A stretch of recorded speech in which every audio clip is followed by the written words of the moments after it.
Bienvenue, bienvenue. Maintenant, vous pouvez aller vous poser tranquillement, vous asseoir confortablement.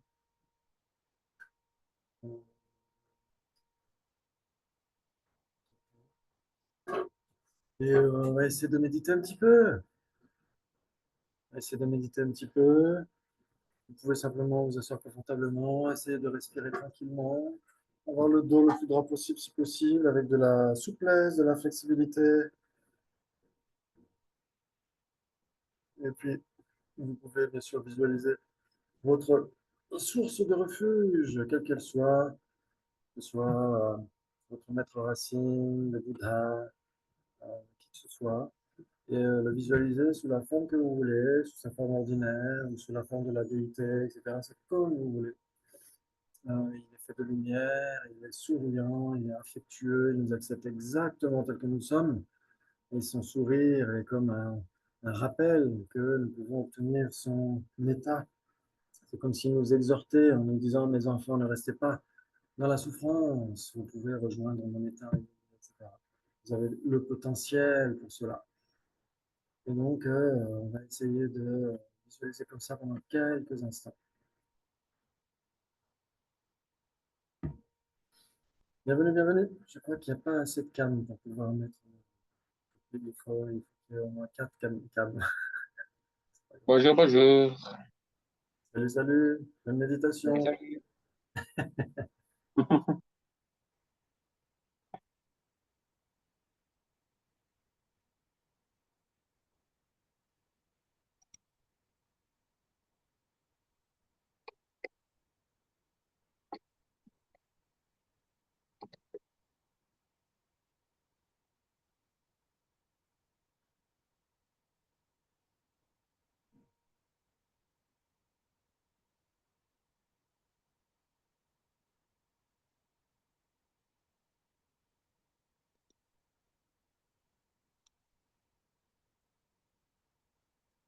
Vous pouvez visualiser tous les êtres euh, qui sont en nombre infini.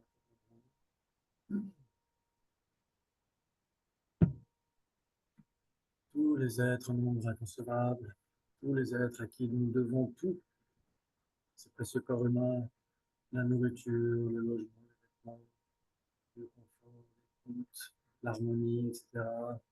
Les commodités, tout ce que nous pouvons, ce dont nous pouvons bénéficier dans cette existence, les existences passées, les existences à venir, nous devons tout à tous ces êtres.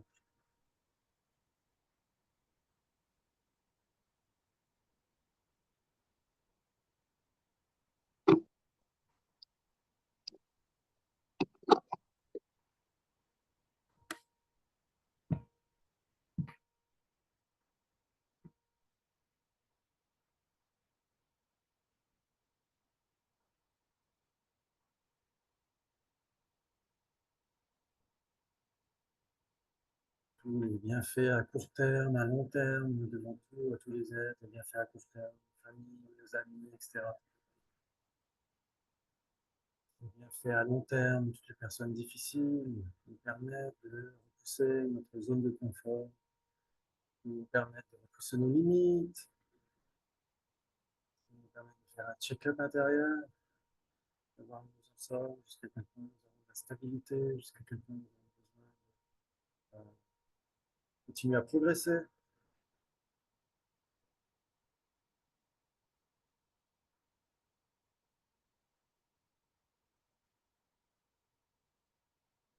Nos amis, les personnes les plus proches, les personnes qui sont les plus cool, vous avez ne peuvent pas nous aider à développer la patience, la tolérance, c'est pas possible. Notre maître ne peut pas développer la patience, c'est impossible. Seules les personnes difficiles le peuvent.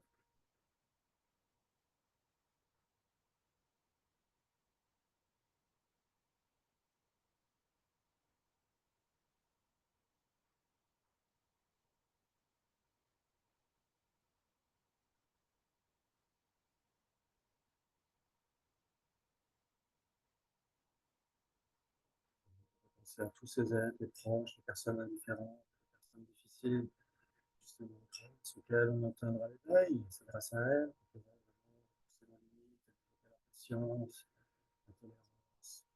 tranquillité, la vulnérabilité.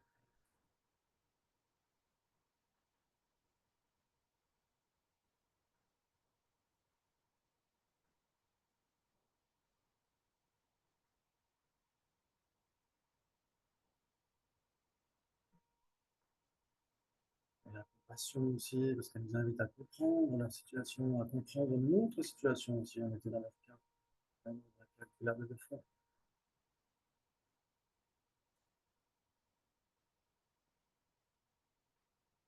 Donc, si vous pouvez pratiquer ton lait, si ça vous dit, vous pouvez inspirer sur la base de la compassion, prendre sur la souffrance de tous les autres. Et quand vous expirez, vous pouvez leur offrir votre bonheur, votre qualité, votre développement de la patience, de la sagesse, de l'éthique, etc. Si vous avez une difficulté, quelle qu'elle soit, vous pouvez vous dire, le fait que j'ai pris cette difficulté, puissent tous les êtres en être épargnés. Je prends délibérément la souffrance de tous les êtres. J'ai cette difficulté.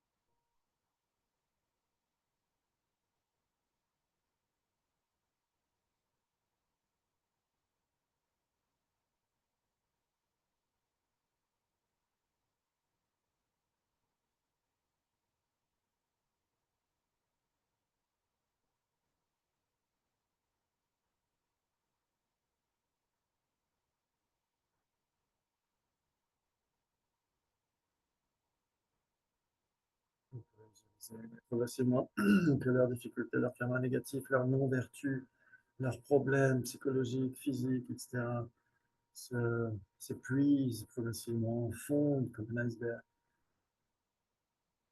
Et quand vous avez place de tout ça, leur nature splendide, la nature rayonne.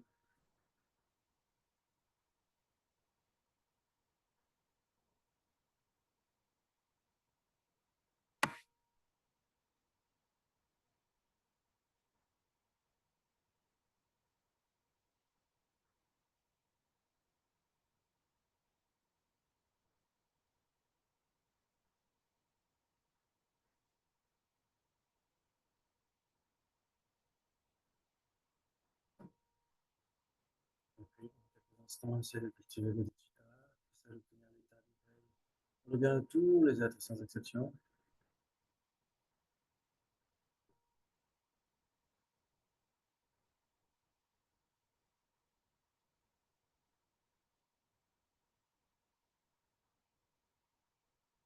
Essayez d'épanouir cette nature de Bouddha qui vient dans mon cœur, pour que tous les êtres en faire autant.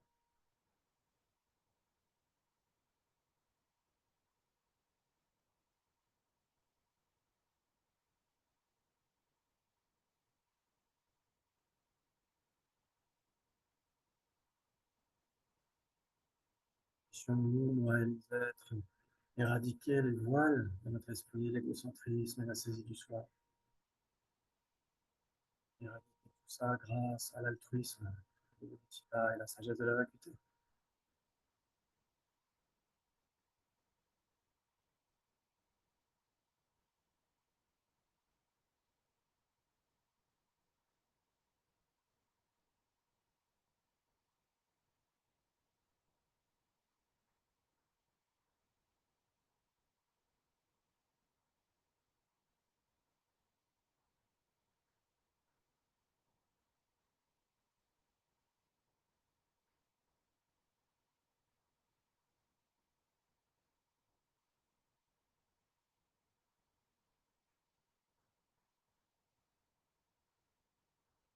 On peut verbaliser tout ça avec la prise de recul si vous le souhaitez, en visualisant que tous les êtres se joignent à nous à travers tous les univers.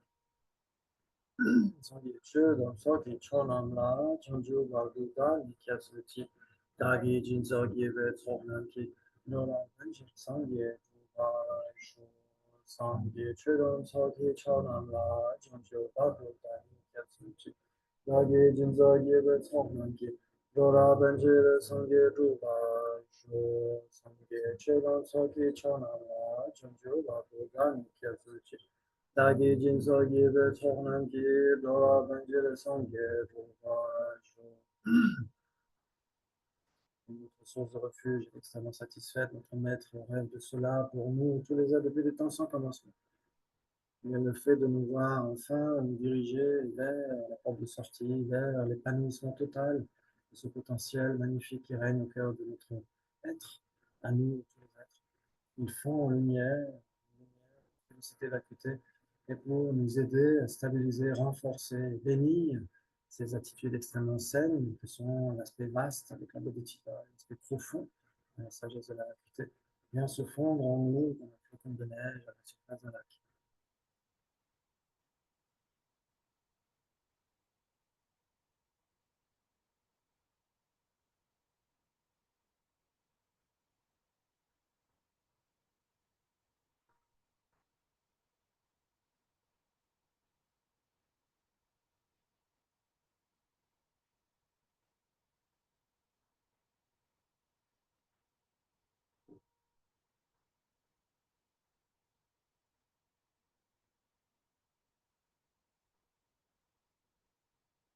Vous pouvez profiter de cet aspect vaste, cet aspect profond de votre esprit qui est amour, bienveillance, compassion universelle et qui comprend sa propre vie.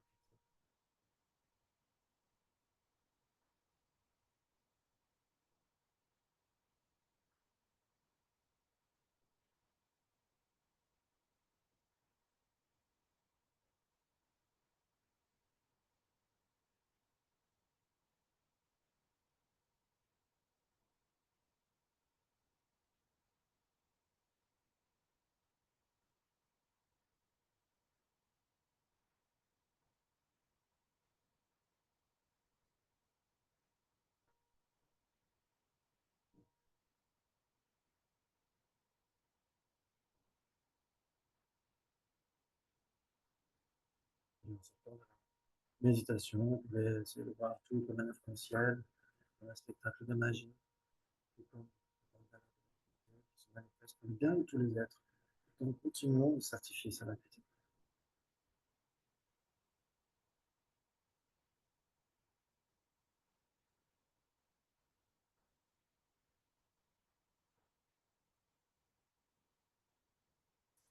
Merci beaucoup.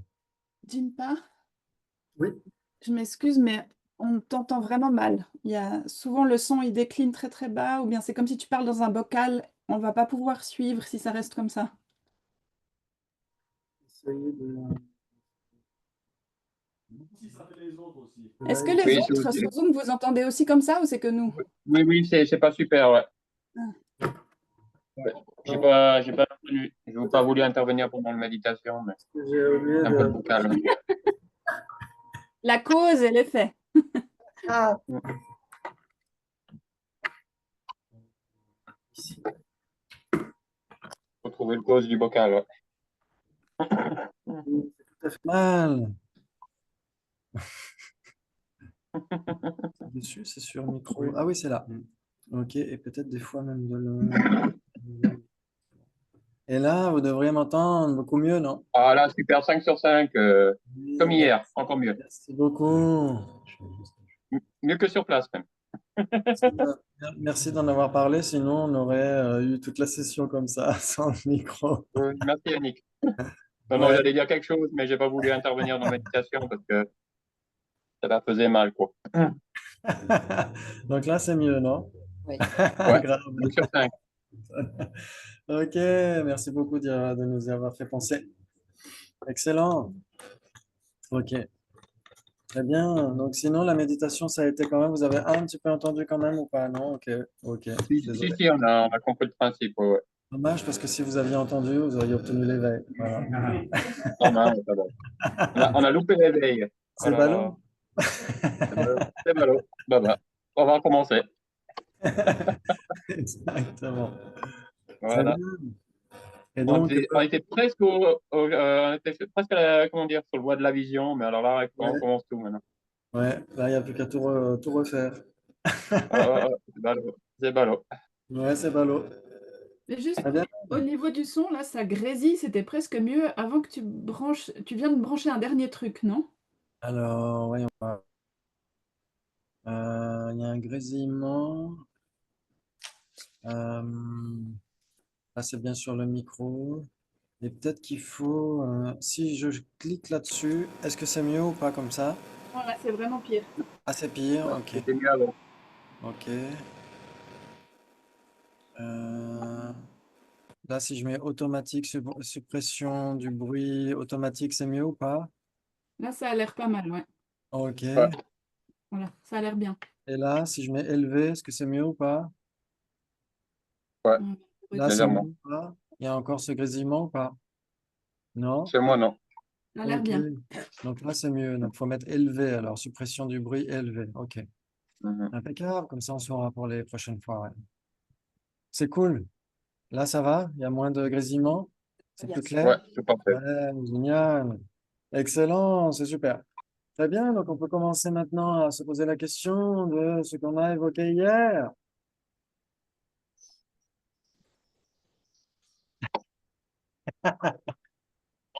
Rien ne nous empêche de se poser la question. De quoi est-ce qu'on a parlé hier matin? Des 16 aspects des quatre nobles vérités, exactement, puisque la dernière fois, si vous vous souvenez, on avait juste parlé de l'introduction de ce texte de Jeff Hawkins. Et en fait, on n'était pas du tout entré dans les 16 aspects. Là, on les a revus, mais de manière brève, dans Is Enlightenment Possible? C'est juste une page qui reprend les 16 aspects des quatre nobles vérités. Parce que, en fait, en effet, pourquoi est-ce qu'on en a parlé, tiens, d'ailleurs? Parce qu'il y en a qui pensent que se libérer, ça passe par les 16 aspects de la noble vérité, c'est-à-dire un non-soi, défaire un non-soi substantiel et autonome, alors que les Madhyamika, Prasangika, ils pensent qu'il faut aller à la vacuité. C'est ce qu'on a travaillé l'après-midi. Voilà, exactement, c'est exactement ça. Ouais, ça parle à tout le monde? Ouais, excellent, bravo, bravo, bravo. Ok, donc on a parlé de ces aspects et c'est très utile aussi pour cultiver le renoncement. Et j'avais promis à Jean-Paul à midi de parler du renoncement comme étant la sobriété heureuse. J'ai complètement zappé. C'est une façon de parler de renoncement, ouais, la sobriété heureuse. Ouais. C'est une forme de simplicité, tout simplement, d'être beaucoup plus simple, ouais, dans la vie, d'être moins à la recherche de ceci et de cela, etc., d'essayer de plutôt penser au long terme. C'est plutôt ça, d'une certaine manière, ouais, le renoncement. Ok, très bien, très bien, très bien. Et en effet, certains disent qu'il suffit simplement de réaliser les 16 aspects des quatre vérités, dont, en effet, le non-soi, l'absence de soi autosuffisant et substantiel. Ouais, donc ça, on en avait déjà parlé. Et ensuite, le Bodhisattva Shantideva, et à l'instar de tous les Prasangika, vont dire il faut réaliser la vacuité. Simplement, la vacuité en général ou la vacuité de quoi? De qui? De, de soi et des phénomènes, Ouais, des Oui, phénomènes. oui, la vacuité de la personne et des phénomènes, vous êtes d'accord? sachant Ouais. que les phénomènes, c'est les agrégats. Et sachant que les phénomènes, ce sont les agrégats. Ouais, on pourrait dire, et les agrégats d'appropriation contaminée, en particulier les agrégats en dépendance desquels on impute la personne, non? Ouais. Parce qu'en effet, l'agrégat de la forme, par exemple, c'est aussi une chaise. Une chaise fait partie de l'agrégat de la forme. Ouais. Ok, très bien, très bien. Et, mais ce n'est pas l'agrégat de la forme en dépendance duquel on impute la personne. Ce n'est pas la base d'imputation de la personne. Ouais.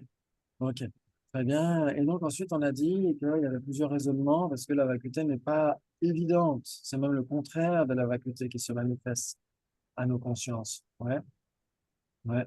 Et donc, en effet, c'est le contraire de la vacuité qui se manifeste à nos consciences. Et donc, on a l'apparence d'existence inhérente, l'apparence d'existence absolue. Ouais. Et donc ça, les prasangika vont dire, c'est le voile cognitif, ce qui nous empêche d'obtenir l'éveil. Ouais.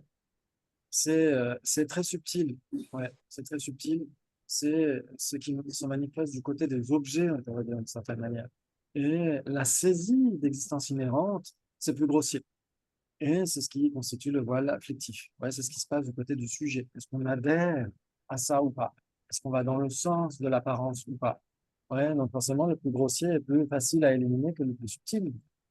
Donc, on peut éliminer plus facilement le voile afflictif. On peut éliminer plus facilement, entre guillemets, moins difficilement, on pourrait dire, le voile afflictif, la saisie d'existence inhérente, parce que c'est plus grossier. Ouais. Et l'apparence de l'existence inhérente, c'est plus subtil, donc c'est encore plus difficile à éliminer. Ce sont les traces, les rémanences qui se trouvent dans notre esprit par rapport à cette saisie. Ouais, ouais, ça vous parle? Ok, magnifique. Très bien, très bien, très bien. Et donc, comme on a dit, la vacuité, on a besoin de l'éliminer grâce au raisonnement d'abord. On essaie de faire une référence et ensuite de méditer sur cette conclusion, de réanalyser encore et encore jusqu'à ce qu'un jour, on puisse euh, se passer du concept. Et à ce moment-là, il y aura une perception directe de la vacuité. Et à ce moment-là, on pourra commencer à abandonner les afflictions. Ah, avant. Ouais. Il n'y a qu'à ce moment-là qu'on pourra entrer sur les boumis, sur la voie de vision, etc., etc., si on entre dans les voies mahayanes. Ouais. Ok, donc ça c'est bien sûr le point de vue prasangika, parce que sa sainteté Dalai Lama avait dit à Strasbourg en 2016 que les quatre traités piliers, on pourrait dire, du Madhyamaka ou du prasangika, c'est justement le 9e chapitre du Bodhisattva Shantideva, le Madhyamaka Avatara d'Acharya-Chandrakirti, le Madhyamaka Shastra d'Arya-Nagarjuna et le Chatu Shataka, les 400 stances d'Arya-Deva. Ce sont les quatre piliers classiques de l'Inde classique. Ouais. Parce qu'après, bien sûr, dans la tradition tibétaine, on a bien sûr d'autres traités. Dans la tradition Gelugpa, il y a les traités dialectiques de la Tsongkhapa, etc. Ouais. Ok. Mais sinon, dans l'Inde classique, on pourrait dire, il y a bien sûr ces traités en particulier. Et c'est pour ça qu'on retrouve les raisonnements, parce que justement, le Bodhisattva Shantideva parle de certains raisonnements. Ouais. Et hier, on a parlé desquels? Les éclats de diamant, exactement. C'était quoi?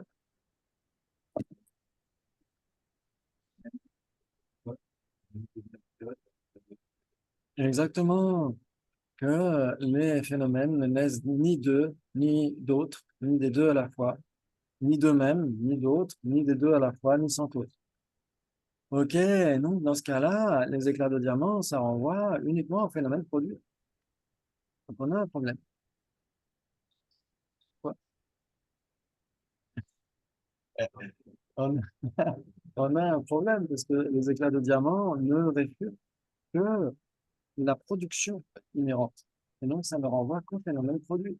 Or, comme vous le savez par cœur, les phénomènes ne s'arrêtent pas au phénomène produit. Il y a aussi Les permanents. les permanents. Donc, on pourrait très bien dire, OK, il n'y a pas de production inhérente, il n'y a pas de phénomène impermanent inhérent, mais on pourrait très bien saisir l'inhérence des phénomènes permanents, parce qu'eux ne sont pas produits. Et donc, les éclats de diamant ne s'appliquent pas aux phénomènes permanents. Donc, on a un problème. Allô, Houston, on a un problème. Et donc, comment on fait?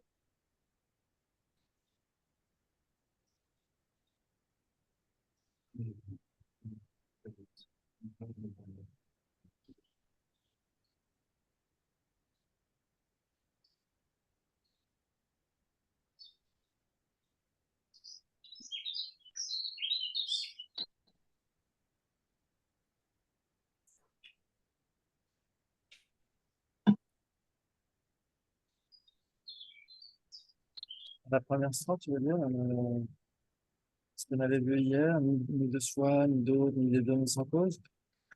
Oui, dans ce cas-là, en effet, il va parler que de la production parce que il s'occupe c'est l'analyse des conditions dans ce premier chapitre.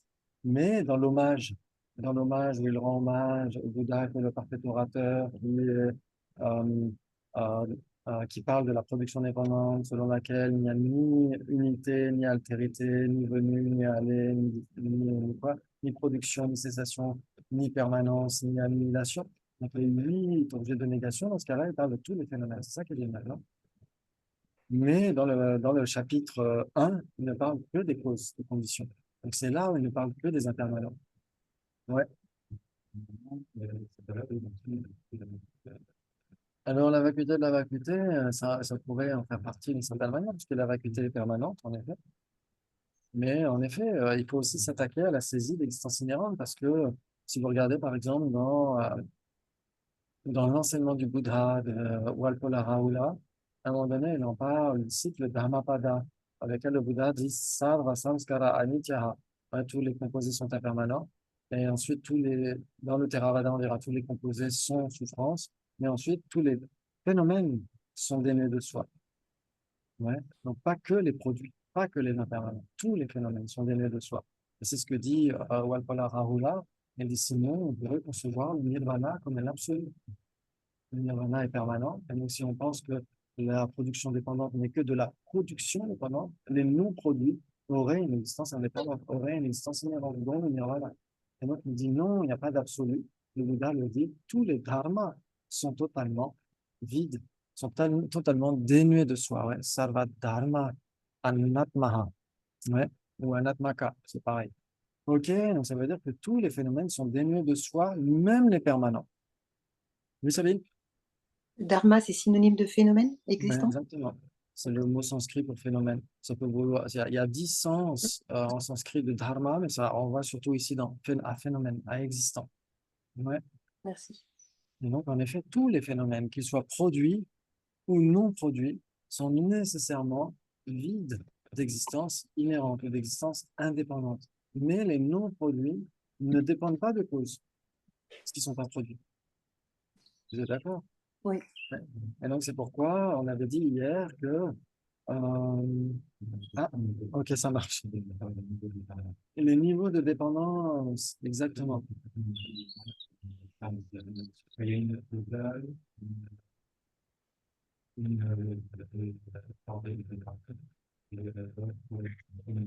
Oui, exactement. Donc, on a en effet la production dépendante et l'existence dépendante. Mais l'existence dépendante, elle renvoie au parti, la dépendance par rapport au parti, et la dépendance dans le sens la désignation dépendante. Ouais. Ok, très bien, très bien. Donc, c'est là où on voit qu'en effet, quand on avait vu ces raisonnements, on a vu les raisonnements, les éclats de diamant, ça parle uniquement des produits, et ensuite, on avait vu les raisonnements de l'absence de production, des effets, des non-effets, de ce qui est à la fois un effet, pas un effet, et de ce qui n'est ni l'un ni l'autre. Ouais, on avait vu ça hier, vous vous souvenez? Peut-être faire le partage d'écran, comme ça, ce sera peut-être plus simple. Euh, ok, très bien. Et donc, en effet, c'est pourquoi il faut s'attaquer aussi à la saisie des existences inhérentes, même des phénomènes permanents, tels que la vacuité, tels que le nirvana, tels que le dharmakaya, etc., etc. Mais ça, on ne peut pas le faire en disant c'est parce que c'est produit en dépendance. Ouais, ouais, Steve. Ah, bien.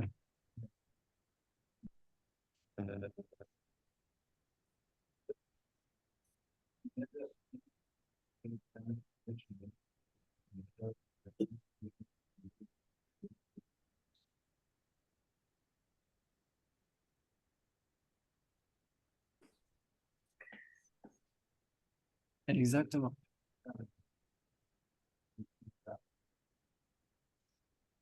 Alors, en effet, on pourrait dire que si on dit tout, ça veut dire qu'un phénomène permanent, de toute façon, ne peut pas être produit d'une manière ou d'une autre. Et donc, comme un phénomène permanent ne peut pas être produit, il ne peut pas être produit ni de lui-même, ni d'autres, ni de deux, ni sans cause. Mais là, en effet, si. Alors, c'est ici en sanskrit, c'est na swato, na pi parato, na dvabhyam. Dvabhyam, c'est les deux. Euh, ouais, c'est au pluriel. Au duel, c'est un duel, en fait, c'est les deux. Na dvabhyam, ni des deux. Napi ahetuta, ni sans cause. Ouais. Et après, c'est utpana jatu. Utpana, ça veut dire produit. Ouais. Ça veut dire rien n'est produit. C'est ni de soi, ni d'autre, ni de deux, ni sans cause, littéralement. Ouais. Et donc là, il parle, c'est le chapitre de l'analyse des conditions. Ouais, c'est ça? Ouais, c'est le premier chapitre. Exactement. Et donc, il va analyser les conditions objectives, conditions dominantes, les conditions antécédentes, etc., pour dire qu'il n'y a absolument pas de possibilité qu'un phénomène produit soit produit en soi. Ouais. Mais là, en effet, ça ne parle que de la production. Parce que là, c'est pourquoi dans d'autres chapitres, il va parler de tous les phénomènes. Par exemple, le chapitre 24, l'astra 18 et 19. Normalement, la 18.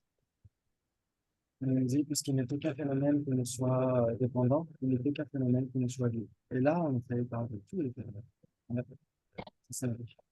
Et aussi, dans le chapitre 10 par rapport au feu et au combustible aussi, là, c'est l'instant 11, où il dit que, en fait, euh, qu'un phénomène soit établi, il faut que ce phénomène existe. Et si ce phénomène existe déjà, quel besoin a-t-il d'être établi en dépendance? C'est juste magnifique. Waouh, c'est incroyable. Donc, en effet, au début, on s'attaque aux conditions, et en effet, la personne est un phénomène produit. Les agrégats sont des phénomènes produits. Il faut que je retrouve le texte sur les raisonnements. Ok, donc ça doit être peut-être ailleurs dans les diapos. Ok, très bien, très bien, très bien. Et donc c'est pourquoi on a le raisonnement roi de l'existence dépendante. Pourquoi est-ce qu'on l'appelle le raisonnement roi de l'existence dépendante? Qu'est-ce que ça vous dit? Est-ce que ça vous parle? Est-ce que vous avez déjà entendu ça? Est-ce que vous avez déjà fait des études par rapport à ça dans un PEBA, dans un truc comme ça? Ou est-ce que ça vous parle? Au PEBA, Non, le raisonnement roi de l'existence dépendante. Est-ce que ça vous parle ou pas? non, non, Non, du tout? non.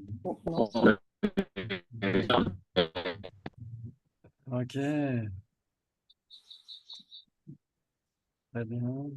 Des personnes, ok, des éclats de diamant. Est-ce que vous avez besoin de vous... Oui, est-ce que vous avez besoin qu'on reparle des éclats de diamant ou pas? Ouais. Est-ce Ouais, que je pense. c'était suffisamment clair? Ouais, ok, très bien. On va...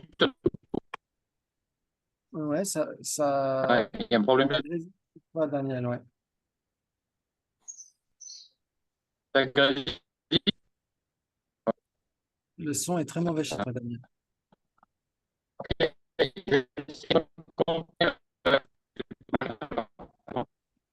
C'est que ici ou c'est chez vous aussi, Sabine? Non, c'est pareil, je l'entends pas, ça grésille Ah, énormément.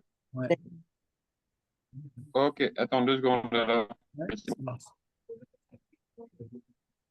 Oui, j'ai envoyé plein de liens et celui-là doit en faire partie, je pense. De toute façon, je le remettrai sous les vidéos de toute façon, celui-ci. Ouais. Donc, les éclats de diamant, on en avait parlé, on peut en reparler si vous voulez. OK. Parce que c'est vraiment très important. Euh, Pourquoi? Parce qu'à l'époque, vous vous souvenez, qu'est-ce qu'on a dit? On a dit qu'en effet, il y avait des personnes qui n'étaient pas bouddhistes et qui considéraient que quelque chose pouvait être produit de lui-même. Ouais, c'était surtout quelle école, vous vous souvenez ou pas? Non, non. J'ai fait le partage d'écran? Oui, c'est Oui, ça. oui, oui, oui, c'est bon. Ouais, OK. Très bien. OK. Donc, c'était les Samkhya. Ça vous parle ou pas, les Samkhya? Les Samkhya, c'est qui les Samkhya? Qu'est-ce qu'ils pensent, les Samkhya? C'est quoi leur... Ok, donc c'est bien qu'on en reparle. Ouais. C'est bien, c'est important. Ok.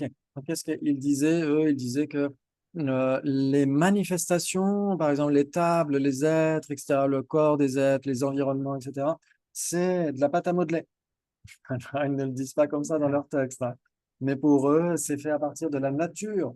Prakriti, la nature, ou le principe, pradhana en sanskrit. Pradhana ou prakriti, le principe ou la nature. Ouais, c'est pareil. C'est une grosse pâte à modeler qui fabrique toutes les manifestations, tout en étant indivisible et tout en étant une avec ces manifestations. Ouais, donc ça veut dire que quand une table est fabriquée, eh ben, c'est Prakriti qui fabrique la table en réalité.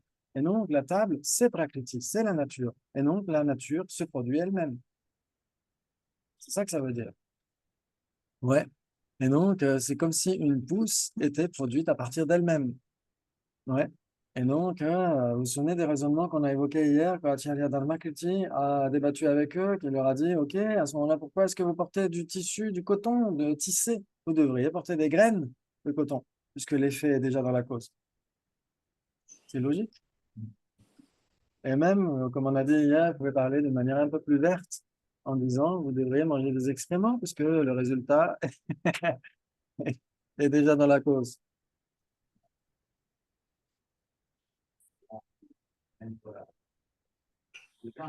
Mm. Ouais. Ouais.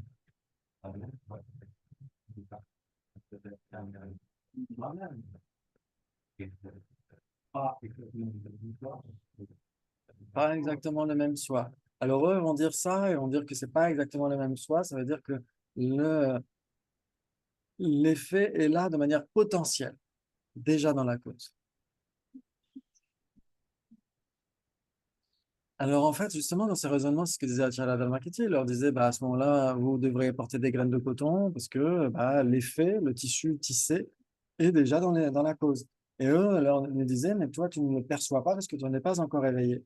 Mais Acharya Dharmakirti leur dit, mais si l'effet est déjà dans la cause, tu devrais déjà être éveillé parce que l'effet est déjà dans la cause. Et donc, je devrais voir qu'en effet, le tissu est déjà présent dans la graine de coton. Mais ce n'est pas le cas. Donc lui, c'est sa conséquence qu'il leur adresse en disant, bah, si l'effet est déjà dans la cause, quel besoin attendre de pratiquer une voie spirituelle puisqu'on est déjà éveillé. Alors certains pourraient le dire de manière très métaphorique. Ouais, dans les traditions Kagun, Nyingma, etc., on dit nous sommes déjà des Bouddhas. Et en effet, c'est très juste d'une certaine manière quand on dit que nous sommes déjà des Bouddhas, mais endormis. Nous sommes des Bouddhas assoupis, qui ne réalisons pas notre véritable nature. On dit, ouais, ouais, ouais, ouais, ouais, ouais. Ça peut se rejoindre, mais si on comprend en effet que le potentiel lui-même n'est pas encore l'effet, par exemple, la graine a le potentiel de donner son effet. Et d'ailleurs, même dans le Lamrim Kagyupa, dans le Dakpotargyen de Djegampopa, qui est juste magnifique, le précieux ornement de la libération, où il dit que dans son Lamrim, il présente les choses d'une manière juste splendide. Il commence par la nature de Bouddha parce que c'est la cause substantielle de l'éveil. Il commence par la nature de Bouddha. Et après, il dit une graine a besoin d'un support favorable. On ne peut pas juste laisser une graine sur une table, qu'elle germe, ça ne donnera jamais de germe. Donc, il faut la mettre dans un terrain approprié. Et bien, le support, ça va être la précieuse extension humaine. Et ensuite, les conditions coopérantes, c'est la rencontre avec le maître et les instructions qu'il va nous donner. Et là, la nature de Bouddha, qui est la graine, la cause substantielle, va pouvoir, en effet, se développer. Donc, quand on dit dans les traditions Kagyu, Nyingma, que nous sommes déjà des Bouddhas, ça veut dire en réalité, nous avons le potentiel de l'éveil. Et qu'il suffit juste entre guillemets, de réaliser ce potentiel et de le bonifier, et pour le rendre manifeste en réalité, de l'actualiser. Et exactement, il y a les voiles, c'est ça qui fait la différence. Ça veut dire que si on est voilé, on ne peut pas encore considérer qu'on est des Bouddhas pleinement éveillés. Mais on a ce potentiel. C'est pour ça que métaphoriquement, on dit nous sommes déjà des Bouddhas qui devons réaliser que nous le sommes en réalité. Et comme on ne le réalise pas encore, eh ben, on est des êtres ordinaires. Ouais. Mais le potentiel est là de toute façon. Donc c'est pour ça qu'on dira le potentiel n'est pas encore le résultat. Mais la nature de Bouddha, c'est toujours dans la période causale, quand on dit la nature de Bouddha. Ouais. Quand on parle hier, on a parlé du Dharmakaya, hein, la sagesse du Dharmakaya et le Swabhavikakaya. À ce moment-là, c'est le résultat. Donc, c'est l'état résultant. On ne peut plus parler de nature de Bouddha pour un Bouddha. On parlera du Dharmakaya. Mais tant que ce n'est pas encore le Dharmakaya, c'est là où on parlera de la nature de Bouddha. Donc, c'est soit l'un, soit l'autre. C'est séquentiel. Non?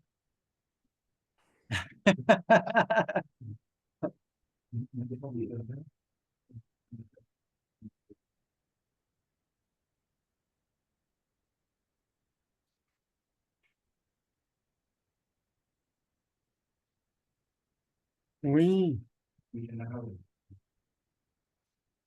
oui, c'est les conséquences.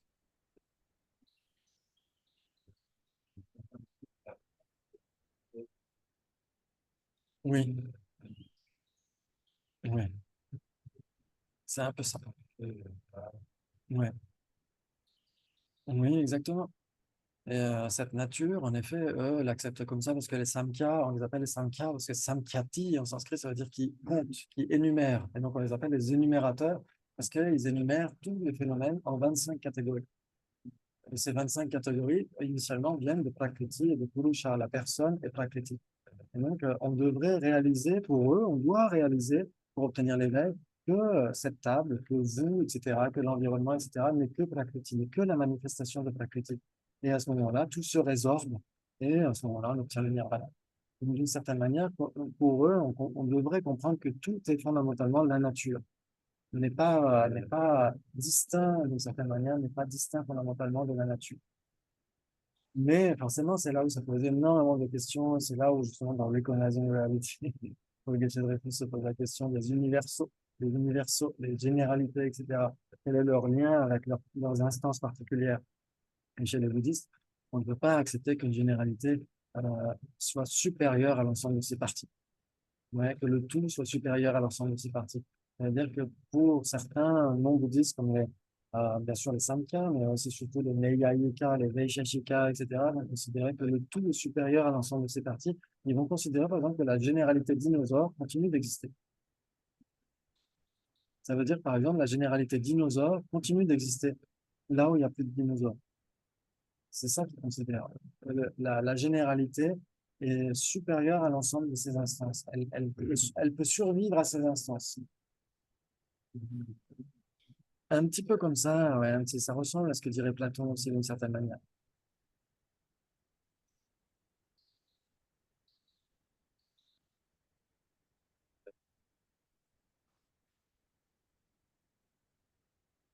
Oui.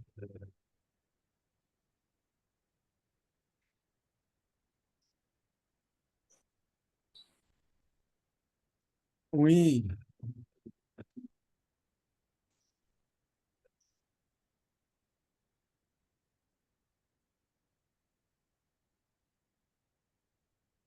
oui. Alors c'est une question difficile parce que vous avez entendu sur Internet la question. Non, on n'entend pas les questions, on n'entend pas quand on parle. Ah oui, ok. Donc est-ce que là ici toutes les tables sont de la même couleur ici, ouais, elles sont toutes de couleur rouge, ouais. Et donc est-ce que cette couleur des tables, est-ce que la couleur de chacune des tables est différente? C'est ça la question? Qu'est-ce que vous en pensez? Oui, elle est différente, oui.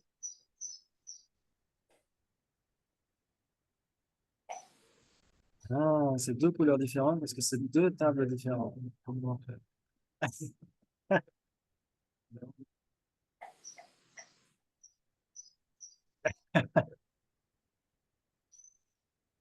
Alors, j'essaie de vous inclure dans la discussion. Quand la peinture était dans le pot, si c'est le même pot de peinture, si c'est le même pot de peinture, est-ce que c'est la même couleur pour chaque table? Chaque couleur de chaque table est une instance de la généralité rouge. Ouais. Ok. Donc, en effet, c'est là où les épistémologues bouddhistes vont essayer de donner des réponses. C'est ce qu'on apprend dans le Sutrantika. Ouais, le vendredi soir, quand on fait les débats, je refais encore de la pub. C'est que c'est ce qu'on apprend en effet. Imaginons que les deux tables rouges, qui sont des couleurs rouges, la couleur de chacune des tables viennent du même pot de peinture. Dans ce cas-là, ces deux couleurs rouges de ces deux tables seront un même type de substance. Zérétique participata. Un même type de substance. Ça veut dire quoi? Ça veut dire que ce sont deux phénomènes qui sont issus de la même cause substantielle. Donc, par exemple, deux grains de blé qui viennent du même épi. C'est le même principe. Ce sont deux phénomènes qui sont un même type de substance, zérétique participata. Ça veut dire qu'ils sont des substances différentes parce que la perception directe est capable de les distinguer. Hein. Si elles apparaissent séparément, la perception directe, ce sont deux substances différentes, mais un même type de substance parce qu'ils sont issus de la même cause substantielle. C'est génial, ça. Donc, entre être une même substance et être un même type de substance, il y a quand même une possibilité. Quatre, quatre possibilités. Donc, ça, on va pas faire le débat ici, mais ça pose beaucoup de questions. En effet, se dire ce sont les mêmes instances de la même couleur. Ouais, ce sont en fait des instances d'une même généralité. C'est la même généralité rouge qui imprègne ces différents types de rouge. Ouais. Et donc, en effet, pour les bouddhistes, on dira que, imaginons qu'il y a un grand cataclysme universel où il n'y aurait plus d'objets rouges, et ben la généralité rouge cessera d'exister. Ouais. Parce que la généralité ne peut pas survivre à ces instances. Ouais, pour les bouddhistes, la généralité dinosaure, même Et le si... concept, pardon, le Oui. concept dinosaure et rouge peut toujours survivre. C'est Alors, quelque chose de permanent, c'est est-ce que le concept de rouge et est-ce que rouge sont la même chose? non, Ah, ne sont pas la même chose parce que? ils sont pas perçus par la même conscience déjà. Donc il Oui. y en a un qui c'est une perception directe et l'autre c'est une perception, enfin une condition conceptuelle. Oui, exactement. Ça veut dire que le rouge est impermanent. C'est une Oui, couleur. Une couleur est impermanente. Ah,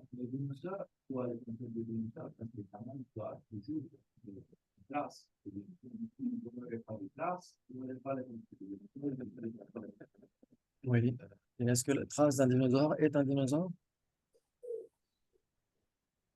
Non, exactement. Donc l'effet de dinosaure existe, mais le dinosaure lui-même, qui est la cause de cette trace, lui, n'existe plus.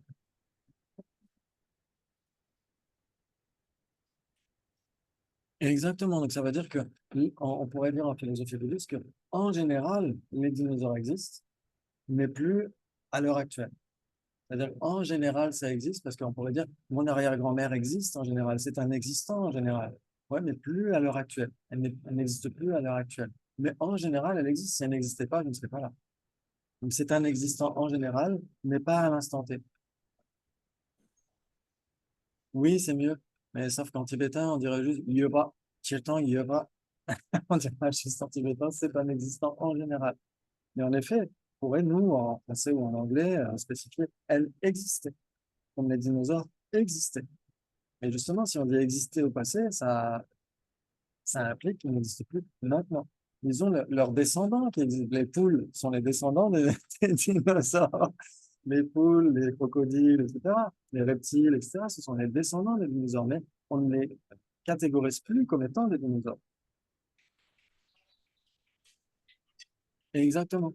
C'est temporel. Et donc, pour les bouddhistes, la généralité ne peut pas survivre à ces instances, même si on peut la conceptualiser. On peut dire les dinosaures existaient, etc. On pouvait les inclure a posteriori, on les inclut tous dans une catégorie, etc. Mais en effet, la généralité dinosaure ne peut pas survivre en dehors de ces instances. S'il n'y a plus les instances elles-mêmes, la généralité ne peut plus exister. Pour les non-bouddhistes, que les Vaisheshika, les Neyayika, etc., ils acceptent six catégories, six padatha, surtout les Vaisheshika et les Neyayika. Ils vont dire généralité, instance, il y a quoi aussi? Activité, caractéristique, et il y a quoi d'autre? Il y a l'immanence aussi. Et donc, ça veut dire qu'en effet, les généralités euh, peuvent survivre à leurs instances, mais sont immanentes aux instances. Elles imprègnent leurs instances tout en pouvant leur survivre. Et donc, ça, c'est une réification du point de vue bouddhiste. C'est une absolutisation. On absolutise une généralité. Et donc, c'est pourquoi les bouddhistes disent non, le jour où il n'y aura plus de table, eh ben, la généralité table n'existera plus. Elle ne pourra pas survivre à ces instances. C'est une forme d'éternalisme. Ouais, c'est absolutisme ou éternalisme, c'est pas la même. Le concept existera toujours.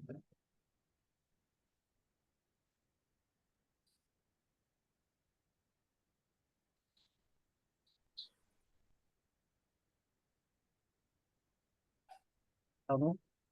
Et c'était la conclusion pour aller de dire que la généralité n'existera pas. Oui, le concept continue d'exister. Le concept, c'est une généralité, d'une certaine manière, c'est une généralité de sens. Ouais, c'est-à-dire que le concept, il, euh, il mixe toutes les instances. Ouais, il le mixe pour en faire un truc, un archétype, d'une certaine manière. C'est pourquoi le concept est une généralité. C'est une généralité normalement, qui est considérée comme étant permanente. Ouais, donc, la généralité de dinosaure, c'est une généralité impermanente. Ouais. Oui,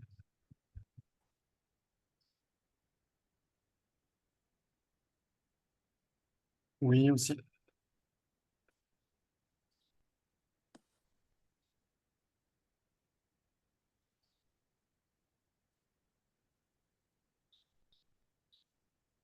Oui, exactement.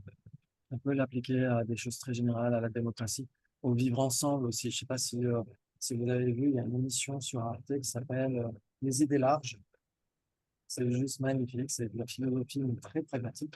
Et à un moment donné, on se pose la question du particulier et du général. Et pour les bouddhistes, on dira oui, généralité et instance, mais c'est formulé dans les idées larges, ça s'appelle est-ce que j'ai oublié le titre de l'émission, mais c'est juste magnifique. Il y a une philosophe métisse qui parle de ça et qui dit qu'il y a des fausses généralités.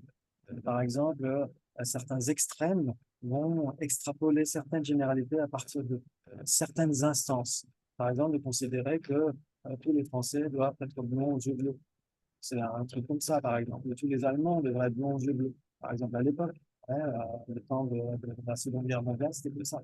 Et donc, on extrapolait, on fabriquait une fausse généralité à partir de quelques instances. Et c'est une fausse généralité parce qu'elle n'englobe pas toutes les instances. Donc, nous, certains vont dire, bah, être français, c'est avoir un béret, avoir la baguette sous le bras et de faire du saucisson. Il y en a qui disent ça. C'est ça, être français. Mais en fait, c'est juste une généralité extrêmement factice. Parce que si c'était ça, je ne serais pas français, personnellement. Parce que je ne mange pas de saucisson. Je n'ai pas la baguette sous le bras, mais dans le sac. Et je ne porte pas de béret. Donc, ça pose énormément de questions très pragmatiques. Comment les extrêmes, comme l'extrême droite, etc., a des généralités extrêmement fictives. Exactement. Ouais. Ouais. Je mettrai sur la vidéo, justement, cette vidéo d'Arte, les idées larges. C'est très intelligent et c'est extrêmement bien fait. Et c'est très compréhensible. Et c'est l'application pratique de la philosophie. Ça, génial. Voilà, est-ce que le particulier menace le général? Je crois que c'est ça le titre. C'est très similaire à ce titre-là, dans cette vidéo. Ok, et donc ça pose souvent la question du métissage, etc. Donc ça a énormément d'applications en continu. C'est magnifique. Ok, très bien. Et donc on parlait de ça justement parce que les Samkhya considèrent qu'il y a cette pâte à modeler qui serait la nature et qui fabriquerait toutes les manifestations, toutes les existences, tout en étant indivisible, tout en étant indivisible et tout en étant une avec ces manifestations, alors que ces manifestations sont multiples. Et non, c'est là où justement on voit qu'il y a quelque chose qui est soit c'est un, soit c'est différent. Oui, si ça existe, c'est un ou différent. Ça ne peut pas être à la fois un et différent, mais dans un seul et même contexte. Bien sûr que la table est une, mais elle est différente d'une autre table. Tu vois bien, elle est à la fois une et différente dans le sens où elle est une quand elle est toute seule, et quand elle est comparée à autre chose, elle est différente. Ouais. Donc, elle ne peut pas être une et différente dans un seul et même contexte, comme la porte d'Alfred de Musset. Ouais, elle peut être ouverte le matin et fermée le soir, mais elle ne peut pas être ouverte et fermée en même temps. Ouais, c'est le même principe. Ça vous parle? Ouais. Oui. Ok. Et donc, en effet, si on se dit que l'effet naît de lui-même, il est sa propre cause, ça veut dire que, comme vous le savez, une cause doit exister avant son effet, non? Oui. Et donc, si la cause existe avant son effet et que l'effet est déjà dans la cause, ou il est lui-même la cause, il existe déjà au moment de la cause. Et donc, il n'a pas besoin d'être à nouveau produit, parce qu'il existe déjà.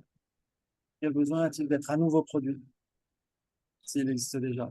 Ce qui existe déjà n'a pas besoin d'être produit. C'est déjà produit. Ouais, ça joue ou pas? Ça carbure avec CNV. Oui, parce qu'en fait, l'effet, c'est produit, c'est le résultat, alors que tout à l'heure, tu as dit, moi, enfin, le potentiel, on a tous un potentiel, mais la graine, n'importe quoi, euh, c'est- dans la cause, il y a un potentiel. Mais, Oui, mais l'effet, c'est vraiment le résultat réel, en fait, je veux dire, ce qui advient vraiment. Donc, il y a besoin de conditions en plus. oui, exactement. Exactement. Et quand l'effet est là, la cause n'est plus là. Et c'est là où justement aujourd'hui, on va essayer de décrypter un petit peu comment les choses existent euh, parce qu'il y a des choses juste magnifiques du point de vue prasangika. Euh, Attends, pardon. Je rebondis, tu dis quand l'effet est là, la cause n'est plus là. Mais nous, ou comme une graine, le potentiel de Bouddha, on l'a toujours. Et pourtant, on meurt, on revient dans différentes vies. Ce potentiel, il est toujours là. Donc cette cause qui nous va nous préparer à l'éveil, elle est toujours présente. Et donc, Et ben donc, elle disparaît pas. Tu as dit quand l'effet est là, la cause n'est plus là, il me semble. alors, on va essayer de voir qu'est-ce qu'on entend par la nature de Bouddha, parce que ça dépend de quelle école on parle, ouais. Pour toutes les non-madhyamika, toutes les écoles non-madhyamika, la nature de Bouddha, c'est une graine en réalité. C'est vraiment une graine au sens impermanent. C'est impermanent. Ouais, ce sont des graines, par exemple, chez les Chitamatrins, ce sont les graines qui n'ont pas encore été activées. Ouais, donc ce sont des graines malgré tout. Donc c'est impermanent, ça change d'instant en instant. Ouais. Pour les Madhyamika, il y a une double nature de Bouddha. Ouais, il y en a une qui est impermanente, c'est la clarté cognitive de notre esprit, celle sur laquelle on essaie de méditer quand on fait le Bodhi Yoga, etc. Et la nature de Bouddha naturellement présente, c'est la vacuité de la conscience. D'où l'importance de pratiquer le Mahamudra, etc. Parce que c'est comme ça qu'on essaie d'activer, de réaliser cette nature de Bouddha qui est vide. Ouais, il y a la conscience elle-même et la vacuité de la conscience.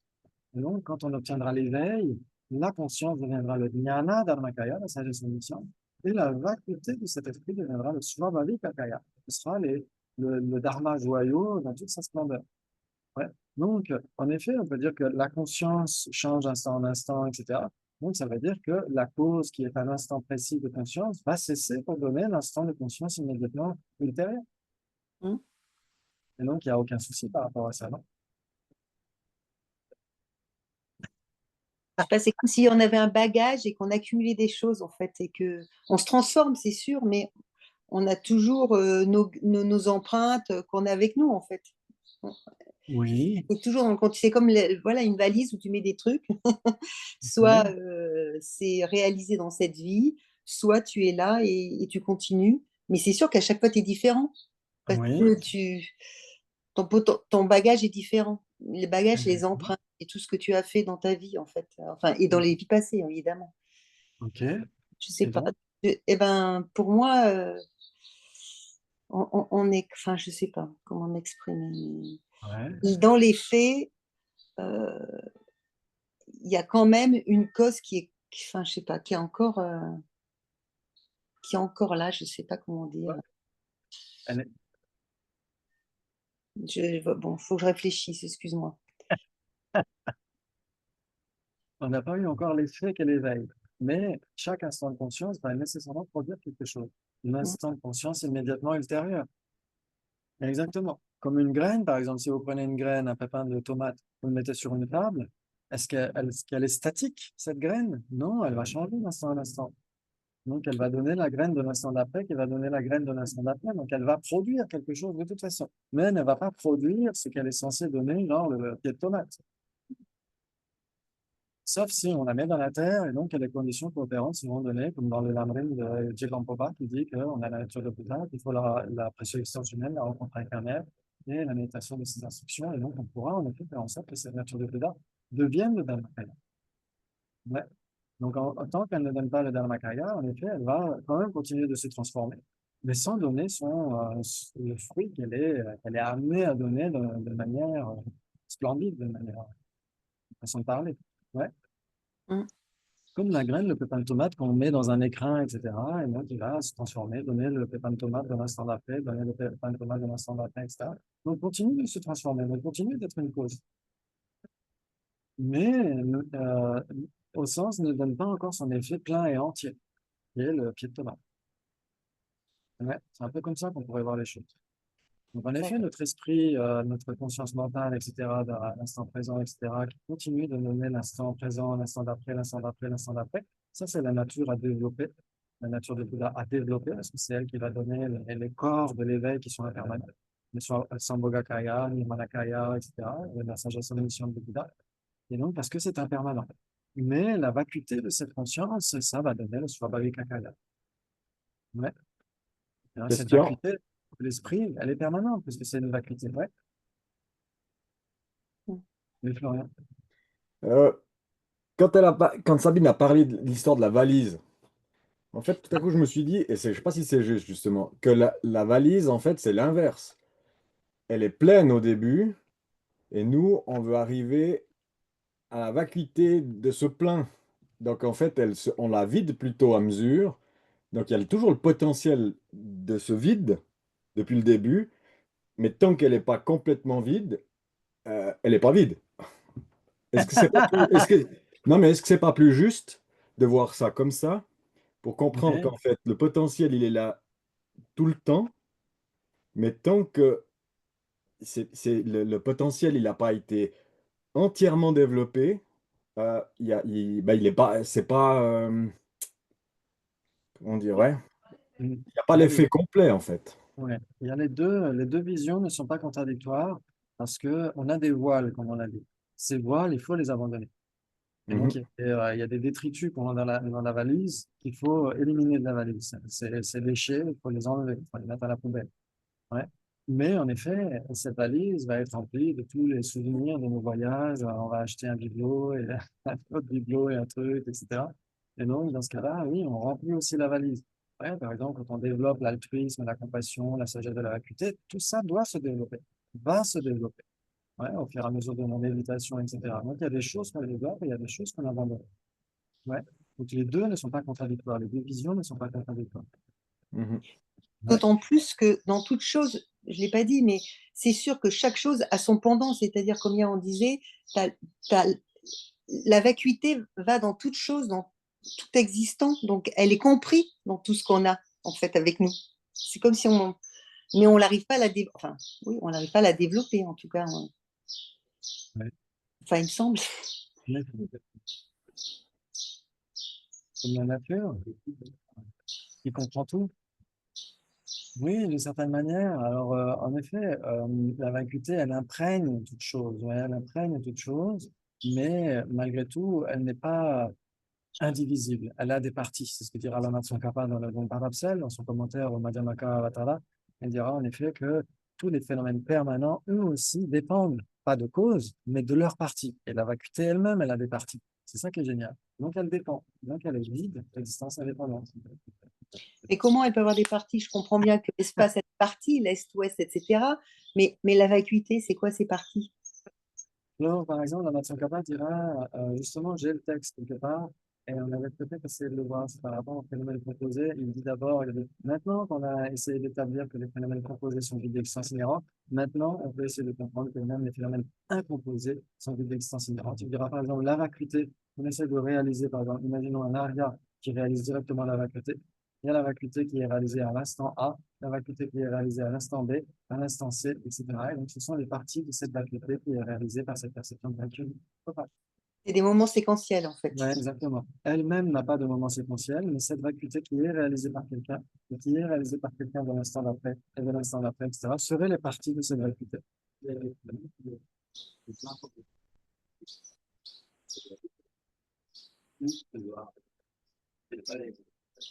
Tu dois séparer.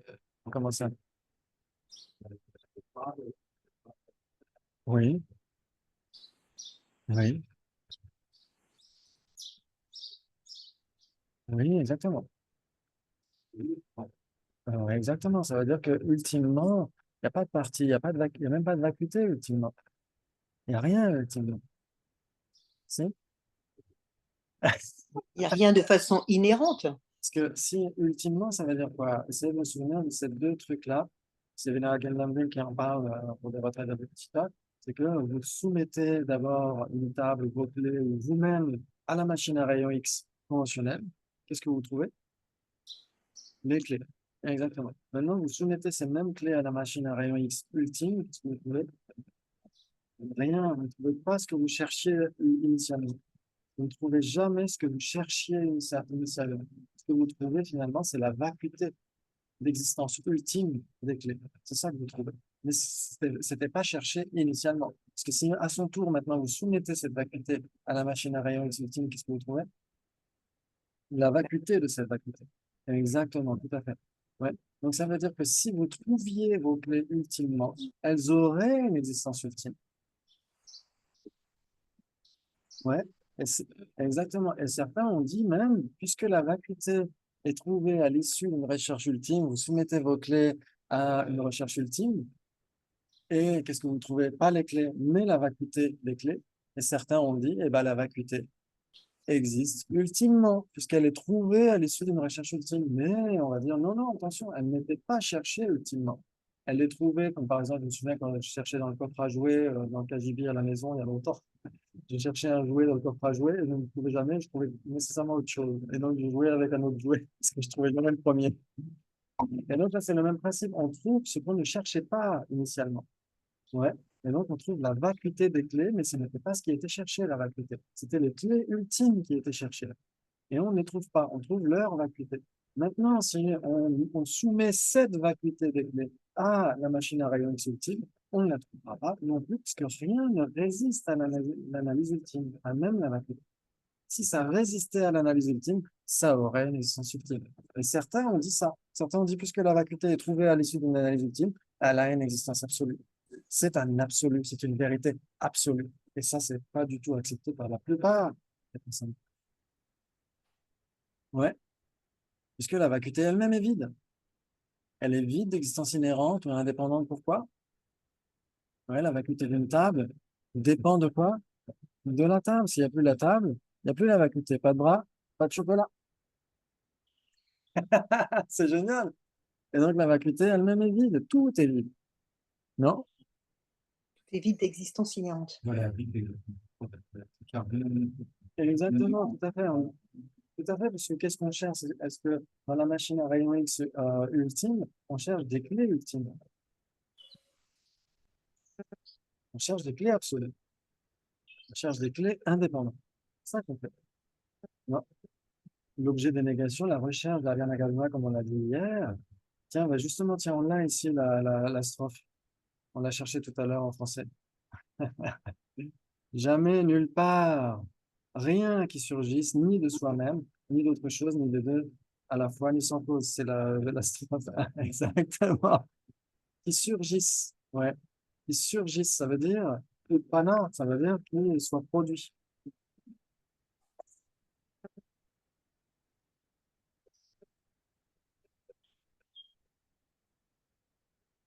Oui, exactement.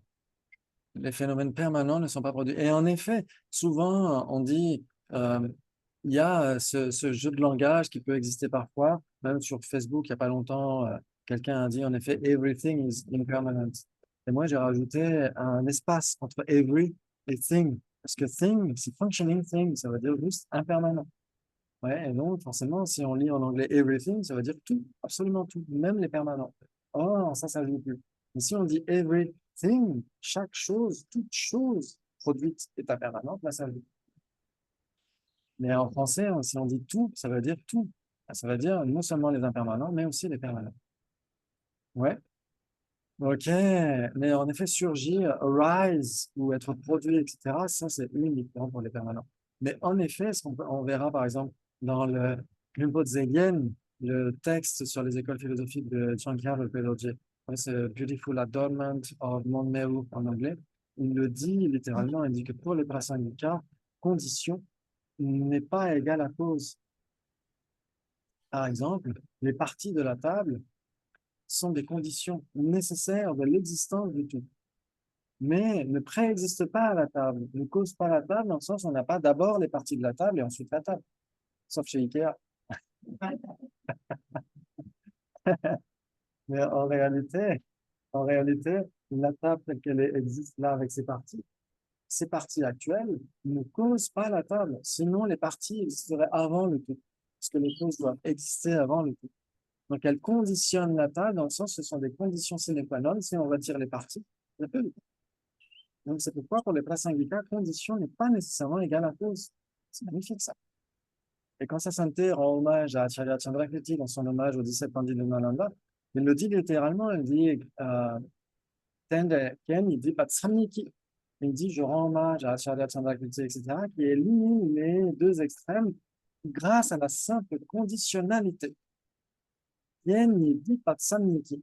Donc, la simple conditionnalité réfute l'existence absolue. Pourquoi? Parce que même les phénomènes permanents sont conditionnés, dans le sens où ils nécessitent des conditions telles qu'une simple imputation conceptuelle, des parties constituantes, etc. Mais ce ne sont pas les causes de ces phénomènes permanents parce qu'ils ne sont pas produits.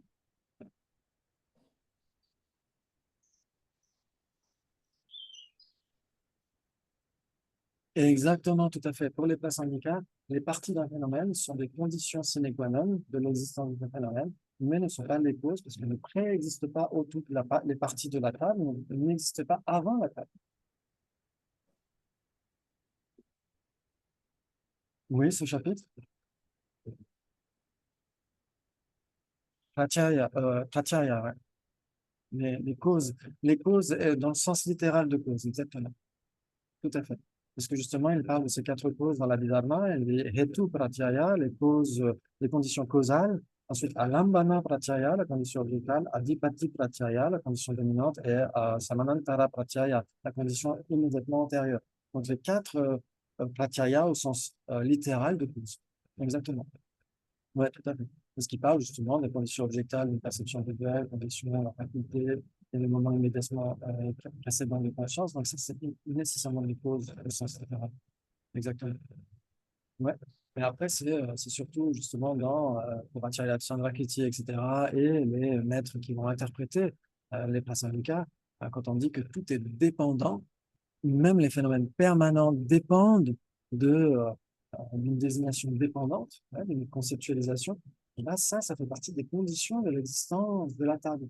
Mais comme on voit dans Appearing and Empty, la désignation peut exister avant l'objet, pendant l'objet ou après l'objet. C'est ça qui est magnifique. Elles ont des parties. Les phénomènes permanents ont tous des parties. Exactement. Exactement. Ils ont ces deux niveaux de dépendance. Parmi les trois niveaux de dépendance, j'avais des diapos par rapport à ça. Vous voulez les voir? Vous voulez les voir cet après-midi? Ok. Ok, on va essayer de les voir. On va les voir maintenant. Ok. Alors justement, on va y aller. On va essayer de... Parce que là, quand on parle de la dépendance causale des parties de la désignation dépendante, c'est le raisonnement roi de l'existence dépendante. Mais on n'a pas répondu. Pourquoi c'est le raisonnement roi? On n'a pas encore répondu à ça. Et là, on n'a parlé encore que du premier éclat de diamant. Donc, on va peut-être voir le reste après, parce que sinon, ça va être trop disparate. On va voir En fait, ce n'est pas des diapos, c'est un PDF, mais c'est pas grave. Alors, est-ce que c'est compréhensible? Oui.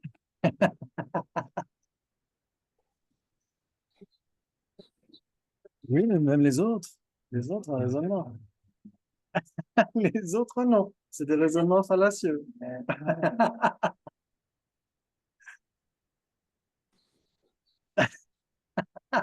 Pas les autres. Ah ouais.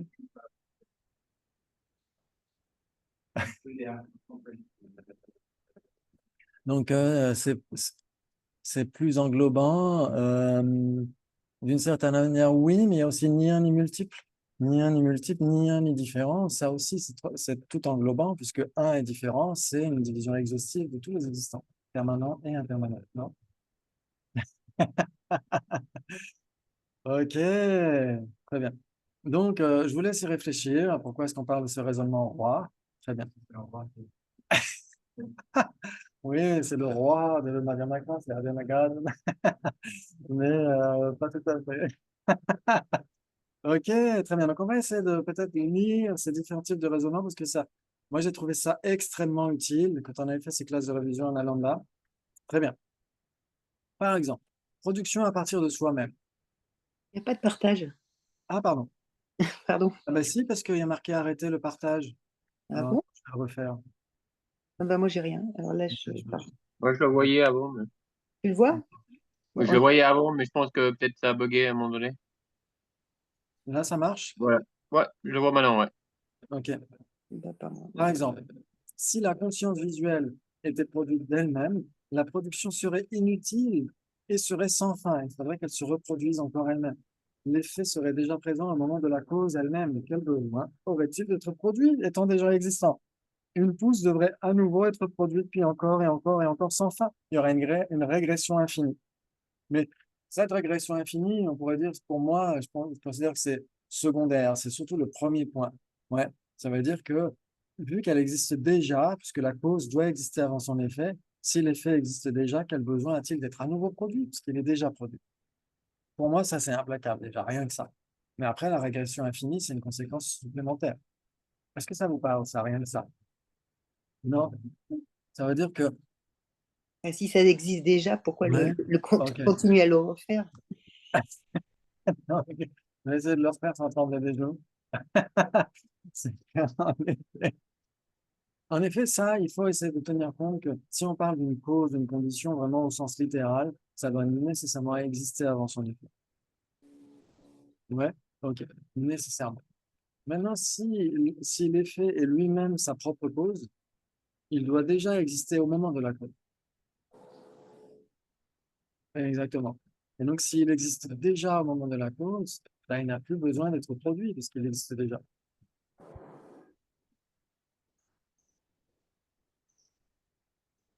Exactement. Et si l'effet, après, on pourrait dire en effet, même au moment où l'effet existe, il a déjà été produit. Donc, il n'a plus besoin d'être reproduit parce qu'il existe déjà. Donc, déjà, même au moment de l'effet. Mais au moment de la cause, si l'effet est déjà là, la cause n'a même plus besoin d'être une cause puisque l'effet est déjà là. Ouais.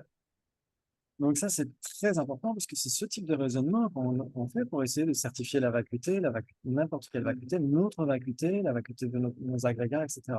Ça, c'est justement ce qui va nous aider à certifier la vacuité. Ouais. Ok. Oui. Mais même ni un ni différent, parce que un est différent. Un est différent, par exemple. Est-ce que l'espace incomposé est un avec les directions ou est différent des directions? C'est pareil, ça fonctionne. Est-ce que la vacuité est une ou séparée du phénomène dont elle est la nature ultime? C'est tout englobant, mais un est différent. Parce que un est différent, ce sont des divisions exhaustives des existants. Ah! Ok, on va essayer de retrouver tout à l'heure ou cet après-midi. Je vous laisserai le temps d'y réfléchir pendant le repas. Ok, très bien. Et donc ensuite, la régression infinie, ça veut dire que si la pousse avait besoin si elle existait au moment de la cause, comme c'est un effet qui existe au moment de la cause, il faut que cet effet soit aussi le même causé déjà. Et donc il faudrait qu'il soit à nouveau produit et produit et produit et produit. Il y aurait une régression infinie. Ouais, ouais, ouais. C'est-à-dire que la pousse du pied de tomate, la pousse du pied de tomate, si elle existe déjà au moment de la graine, ouais, elle existait déjà au moment de la graine, elle aurait besoin à nouveau d'être produite encore, encore, encore et encore, puisque en fait, c'est le corrélat du raisonnement. Ça veut dire que si le pied de tomate existe déjà au moment de la graine, ça veut dire que si la graine crée le pied de tomate, donc le pied de tomate se crée lui-même, il faut qu'il se recrée à nouveau encore et encore. S'il a besoin d'être produit alors qu'il existe déjà, c'est ça que ça veut dire. S'il a besoin d'être produit alors qu'il existe déjà, eh ben, il aura besoin d'être produit à chaque fois encore, encore, encore et encore. Parce que c'est une conséquence à l'absurde, en fait. Ce qui existe déjà n'a pas besoin d'être produit. Et donc, si quelqu'un disait, bah, si ça existe déjà, mais ça a besoin à nouveau d'être produit, eh ben, on dirait, bah, il faudrait que ce soit produit encore, encore, encore et encore. Oui, exactement. Ce serait exactement. Hein.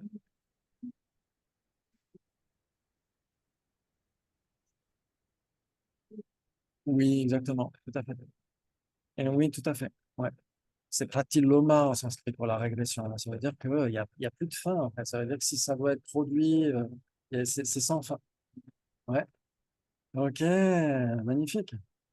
Ensuite, ce qui existe dans quelque chose ne peut être produit par cela, comme du thé dans une tasse.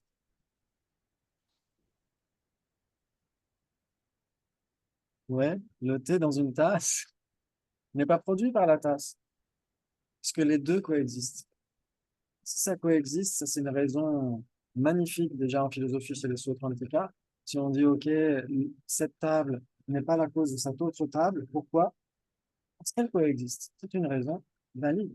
Si les deux coexistent, l'un ne peut pas être la cause de l'autre, puisque la cause doit nécessairement exister avant son effet. Si les deux coexistent, l'un n'est nécessairement pas la cause de l'autre.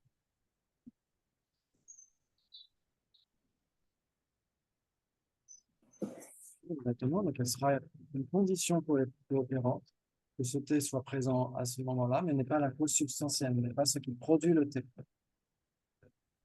Ouais. T'as vu? Magnifique!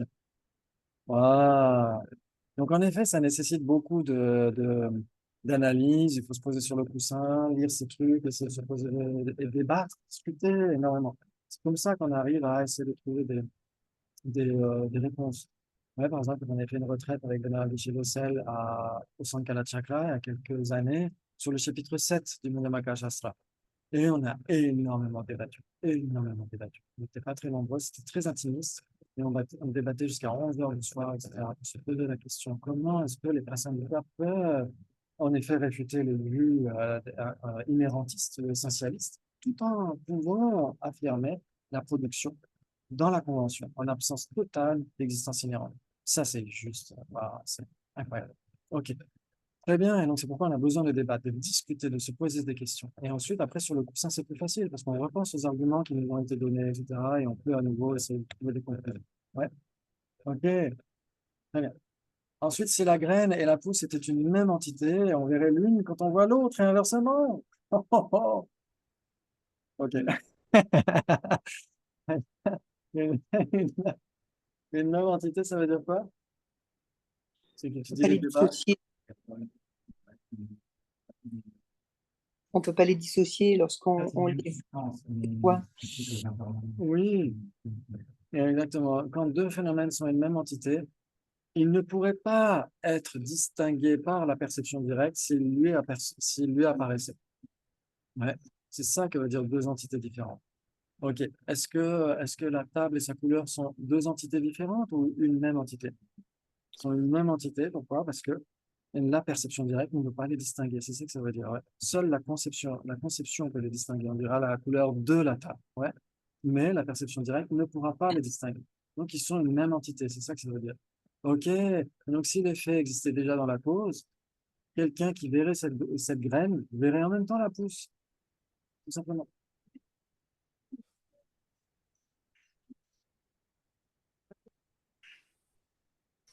Oui.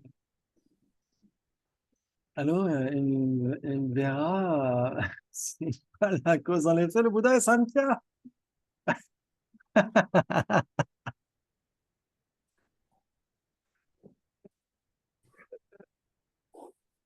Ouais. Il verra toute cette information, en fait, c'est du contenu informatif. Il verra s'il voit le tapis, il verra qui l'a fabriqué, dans quelle usine, etc., d'où viennent les fibres. Il verra toute l'information qui produit ce tapis, etc. Mais il comprendra que cette information sera précédente. Les causes, voilà, exactement, les causes doivent nécessairement cesser au moment où les effets adviennent. Ouais. Alors après, oui, oui, il n'y a pas de début, exactement. Ouais. Et donc, c'est pourquoi une conscience omnisciente est extrêmement, nous dépasse. Ouais, c'est un petit peu comme cette histoire de la grenouille, non? Racontée par Pacho Rinpoche dans le l'Amrim Nyingmapa, ouais, dans le chemin de la grande perfection, où il dit, il y a une grenouille qui est dans un puits, et il y a une autre grenouille qui voyage, qui lui dit, ah bonjour, qu'est-ce que tu fais? Ben, moi j'habite dans un puits, etc. Et toi tu habites où? Ben, moi j'habite auprès d'une grande étendue d'eau.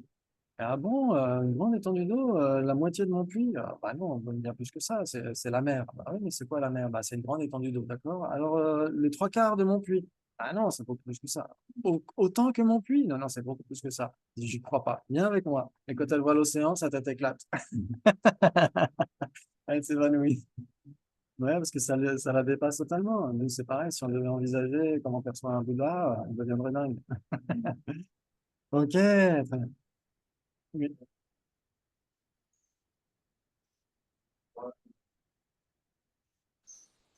Ah oui, ça c'est un très bon argument. Une graine germée. Ouais, c'est une graine germée. Exactement. Ça, c'est un très bon exemple. C'est un très bon exemple. Parce que justement, c'est ce qu'a employé comme exemple Vénéra Geshe-Lossel quand il a parlé de la cause et de l'effet. Où commence la cause, où commence l'effet et où se termine la cause. C'est un petit peu le même principe. D'ailleurs, j'ai choisi cet exemple pour mes diapos.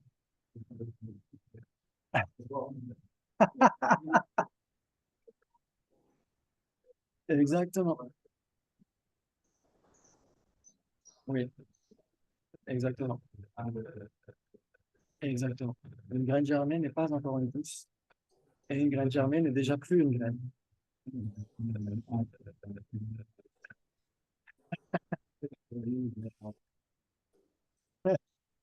Et c'est un très bon argument parce que justement, Gann Roussel, on a beaucoup parlé quand il a dit à l'école, on faisait germer des flageolets, des haricots, etc. On a tous fait ça avec un tissu humide.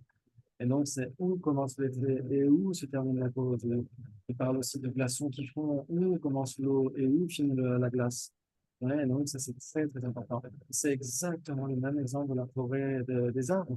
Ça veut dire que ça dépend de nous qui décidons où commence l'eau et où finit la glace. C'est nous qui imputons l'effet ou la cause. Et en réalité, de son propre côté, c'est ni une cause ni un effet, c'est nous qui décidons. C'est ça qui est génial. Et si c'est nous qui décidons, ça veut dire que c'est une existence subjective. Si c'est une existence subjective, ça n'a aucune existence purement objective, purement indépendante, intrinsèque. C'est magnifique.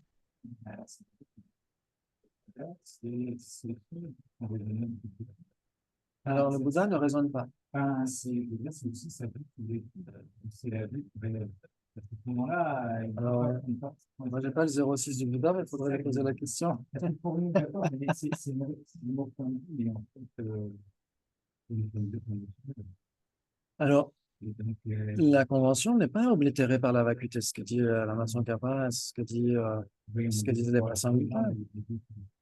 Exactement, la convention, les apparences dualistes, toutes les apparences dualistes ne sont pas des objets d'abandon.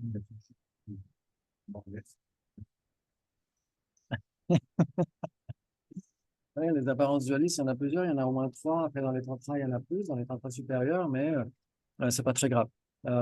Normalement, il y a au moins ces trois niveaux d'apparence dualiste, l'apparence sujet-objet, l'apparence d'une vérité conventionnelle et l'apparence d'existence inhérente. Seule la dernière est un objet d'abandon. La dualité, elle a sa raison d'être. Le fait qu'une table ne soit pas une autre table, le fait que nous ne soyons pas une table, j'espère. Je ne suis pas une table, même quand je perçois une table, ma conscience et la table sont deux choses différentes. Quand un Maharya réalise directement la vacuité, sa conscience n'est pas permanente plus longtemps. La vacuité est permanente, sa conscience est impermanente. Donc, mais il y a l'absence de dualité. Ça ne veut pas dire que sa conscience devienne la vacuité. Sinon, sa conscience deviendrait permanente soudainement, ou la vacuité deviendrait une conscience. Comment est-ce que c'est possible? Ouais. Donc, c'est juste que la dualité, la distinction n'entre plus dans le champ d'expérience de ces personnes. Ça ne veut pas dire que la distinction cesse d'exister. C'est ce que disait Acharya Dharmakirti. M'attention n'en met pas mille. Ce n'est pas parce qu'on ne voit pas quelque chose que ça n'existe pas. Ce n'est pas parce qu'il n'y a plus d'apparence dualiste à la conscience qui perçoit la vacuité que la personne et la vacuité deviennent une, ou que sa conscience et la vacuité deviennent une pour autant. Elle reste différente, conceptuellement distincte. Quand Arya Nagarjuna sort de son observation sur la vacuité, il peut dire, ah, il y avait la conscience et il y avait la vacuité. Mais au moment où il observait la vacuité directement, il n'y avait pas cette apparence dualiste. Ouais. Waouh, ça c'est très important. Il y a l'aspect épistémologique et l'aspect ontologique. L'aspect épistémologique, c'est comment est-ce que les choses nous apparaissent, et l'aspect ontologique ne correspond pas nécessairement à la façon dont ça nous apparaît.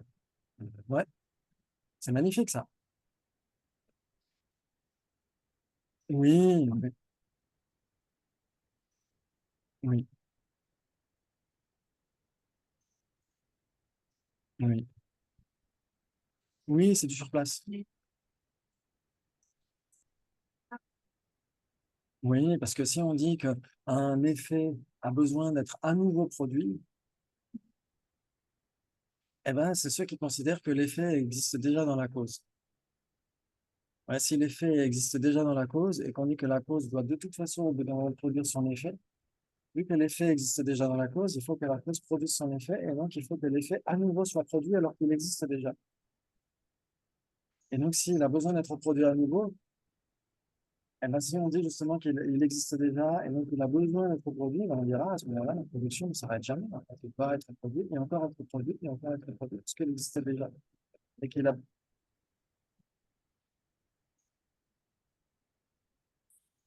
Parce qu'il n'y a pas quoi?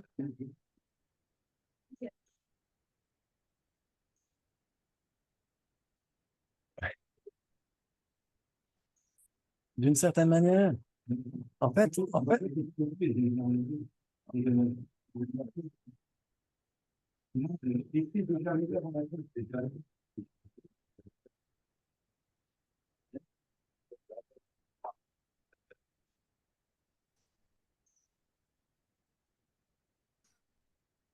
On parle jardinerie, hein, si vous n'entendez pas ce que...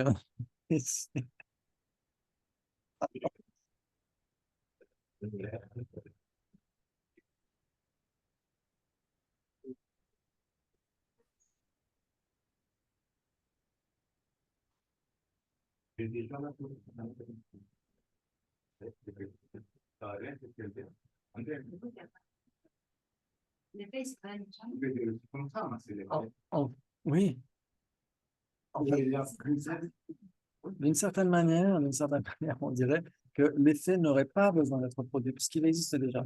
Par exemple, est-ce que nous sommes nés deux fois dans cette existence? Est-ce que nous sommes nés deux fois? Non, une seule fois. On n'est né qu'une seule fois. Oui, mais dans cette existence, est-ce qu'on est né deux fois? Est-ce que notre mère nous a accouchés deux fois? Exactement. Exactement. Ça veut dire que aucun phénomène n'a besoin d'être produit deux fois. Une fois qu'il existe, il n'a plus besoin d'être produit.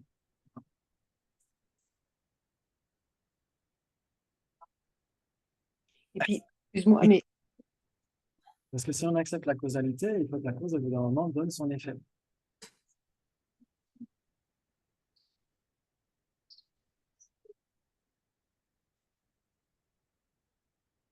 Oui.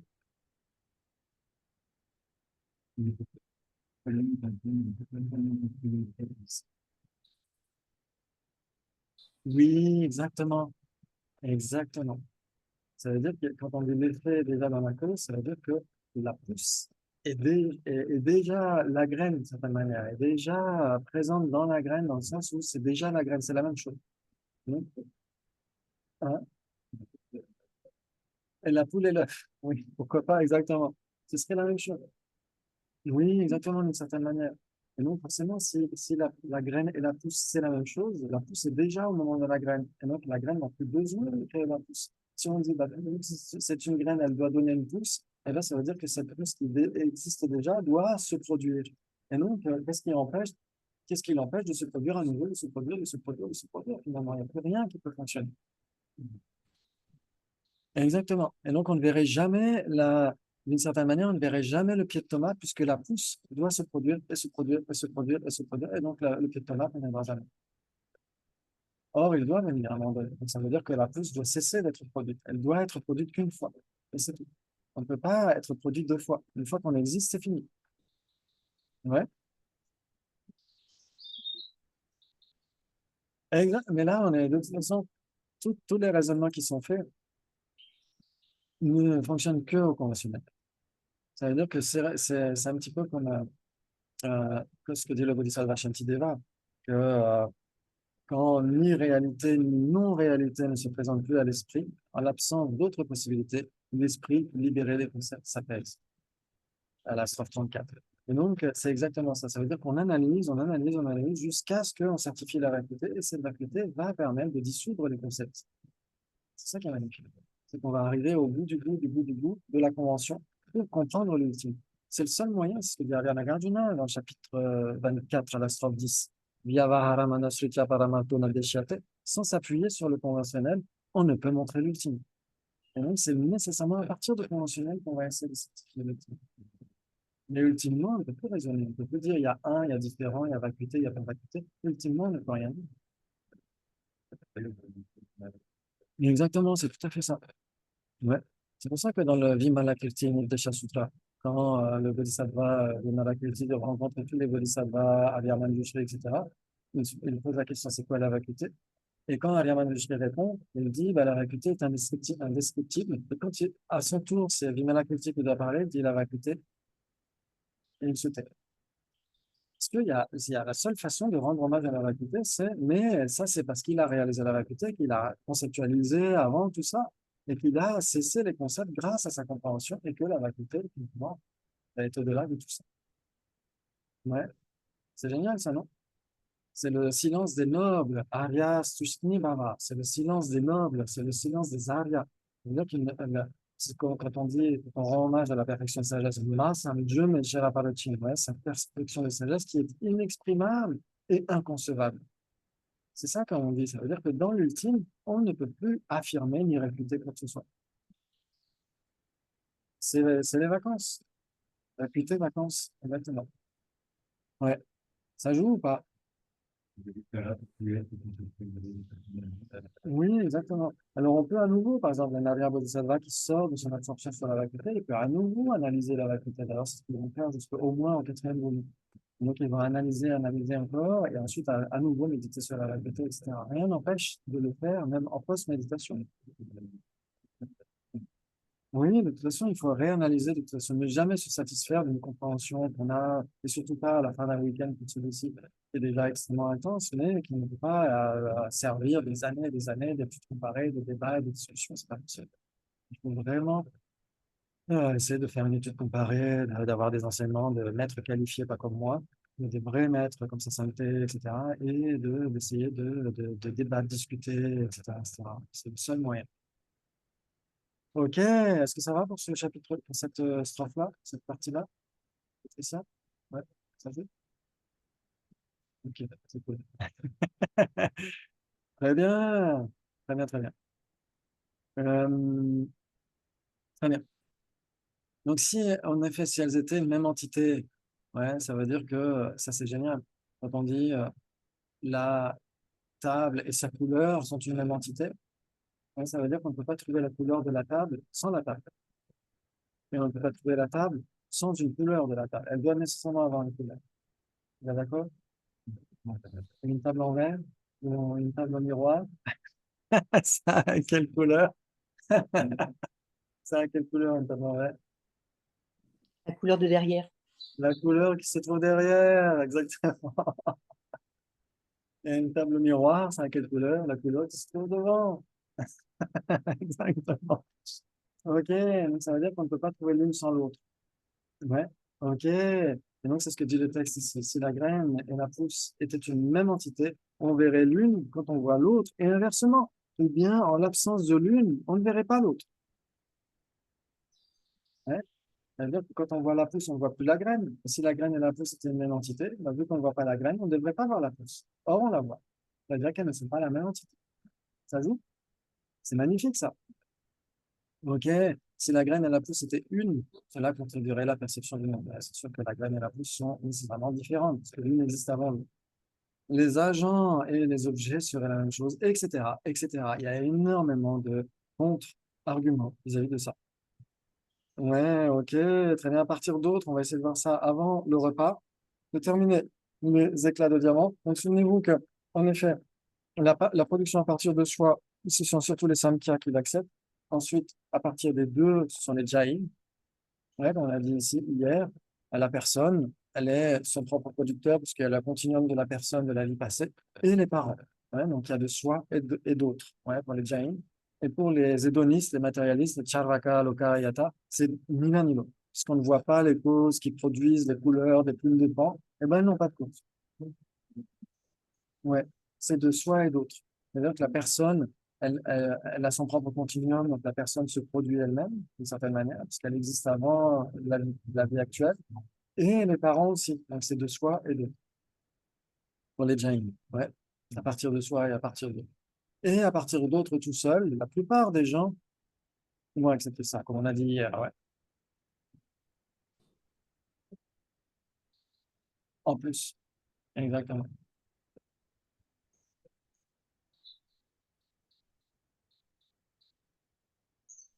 D'une certaine manière, oui. Euh, oui, oui, dans ce cas-là, oui. Si on comprend bien, oui. Parce que sinon, comme on disait hier, même conventionnellement, c'est facile de réfuter le fait qu'une cause soit son propre effet, le fait que l'effet soit sa propre cause, etc. Hier, on a dit que c'était plutôt facile, non? Et donc, si forcément il y a des contre-arguments pour réfuter le fait qu'on puisse naître de soi-même, eh ben forcément, de soi et d'autres aussi, il y a les mêmes arguments, les mêmes contre-arguments. Ouais. Mais en effet, conventionnellement, comme disait Sainte, on dit qu'on est son propre producteur, dans le sens où on est son propre créateur, c'est-à-dire qu'on est nous-mêmes les artisans de nos propres destinées à venir. C'est ça que ça veut dire d'une certaine manière. Mais en indépendance des causes et conditions, que ce soit les prochains parents, etc., etc. Ouais. Ok, waouh. Ok, donc à partir d'autres, c'est plus difficile, ouais. Parce qu'on a tous la notion naturelle qu'une cause et son effet sont autres. Sauf que là, on recherche une production inhérente, indépendante, et donc une altérité inhérente. Ouais. Et donc, comme vous le savez, une graine est autre par rapport à une pousse, exactement comme une table est autre par rapport à une pousse. Et donc, vu que les deux sont autres, pourquoi est-ce que la table ne produit pas une pousse à ce moment-là? Parce qu'elle est aussi autre que la pousse, autre par rapport à la pousse que la graine. Ouais. Oui.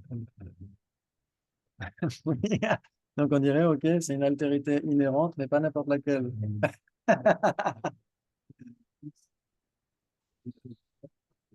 Oui. Oui, mais si c'est une altérité en soi, n'importe laquelle jouerait aussi bien le rôle de cause. C'est ce que dit Nagarjuna. Ouais, si l'effet était autre que la cause, aussi bien les causes que les non-causes pourraient être les causes de cet effet. C'est magnifique, ça.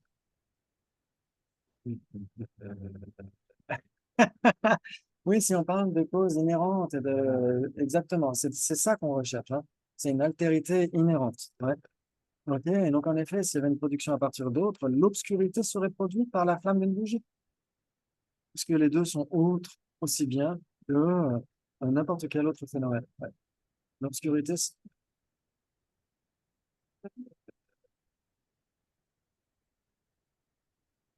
la mèche, ouais, oui, exactement. Tout à fait. C'est bien les causes que les non-causes pourraient produire cet effet. C'est exactement ce que dit la dernière argument. Ouais, donc si on dit qu'en effet la mèche, le carburant, etc. sont les causes autres de manière inhérente de cette flamme, eh ben, l'obscurité aussi. Alors, pourquoi est-ce que l'obscurité ne produirait pas la flamme? Et inversement, pourquoi est-ce que la flamme ne produirait pas l'obscurité? Ouais. Ok, ça veut dire que ce serait chaotique, ça veut dire que tout mettrait de n'importe quoi. Tout simplement. C'est ça que ça veut dire. Aussi bien les effets que les non-effets naîtraient des causes et des non-causes. C'est exactement ce que dit Adam Nakarji. C'est juste magnifique. Ok, parce qu'il serait intrinsèquement autre, une pousse et sa graine n'appartiendraient même pas au même continuum substantiel, comme du blé et de l'orge, comme deux personnes. Donc deux personnes qui sont de deux continuums différents.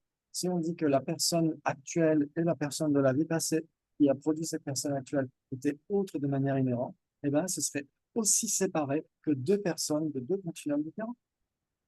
Et donc, il n'y aurait plus le souvenir des vies passées, il n'y aurait plus la causalité karmique, il n'y aurait plus tout ça. C'est magnifique, ça, non? Ou pas? Je trouve ça génial. Je trouve ça juste génial. Exactement comme du blé et de l'orge. Le blé ne produira jamais de l'orge, même si on fait des OGM à Tarbas. L'orge ne donnera jamais du blé ne donnera jamais de l'orge, parce que l'un n'est pas dans le continuum substantiel de l'autre. Et donc, si en effet une cause et son effet qui sont pourtant dans le même continuum substantiel étaient autres de manière inhérente, eh ben, ce serait la même altérité que entre deux phénomènes qui ne sont pas dans le même continuum substantiel.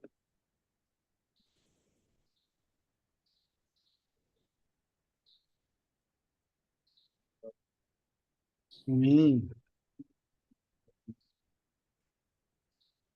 ouais,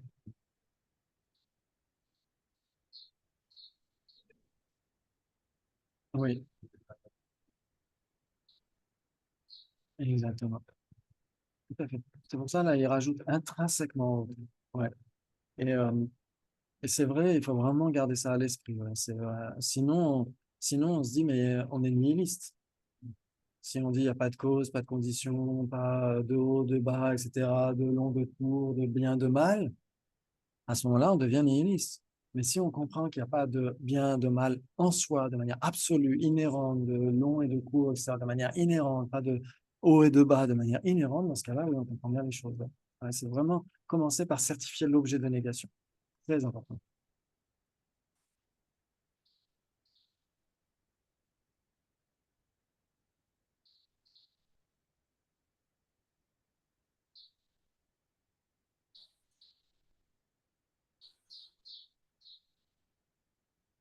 Oui.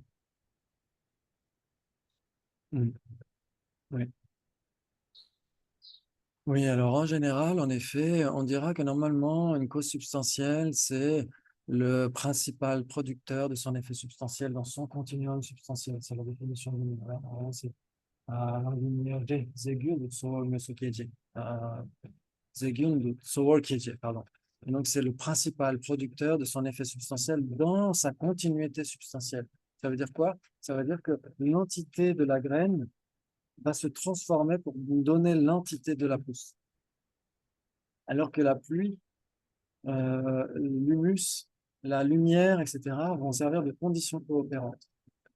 C'est le principal producteur qui n'est pas dans son continuum substantiel. Ouais. C'est magnifique, ça. Ok, donc ça veut dire que la pluie, ce n'est pas l'entité même de la pluie qui va donner la pousse. Elle va contribuer à donner la pousse, mais elle ne va pas donner la pousse. On n'a pas une pousse faite uniquement d'eau. En gros, c'est ça. C'est ça que ça veut dire. Ouais. Et donc, ça, c'est pour les écoles non prasangika. Mais les prasangika, il y a un truc problématique là-dedans. Parce que, par exemple, on dit que la grande compassion, c'est la cause substantielle de bodhicitta.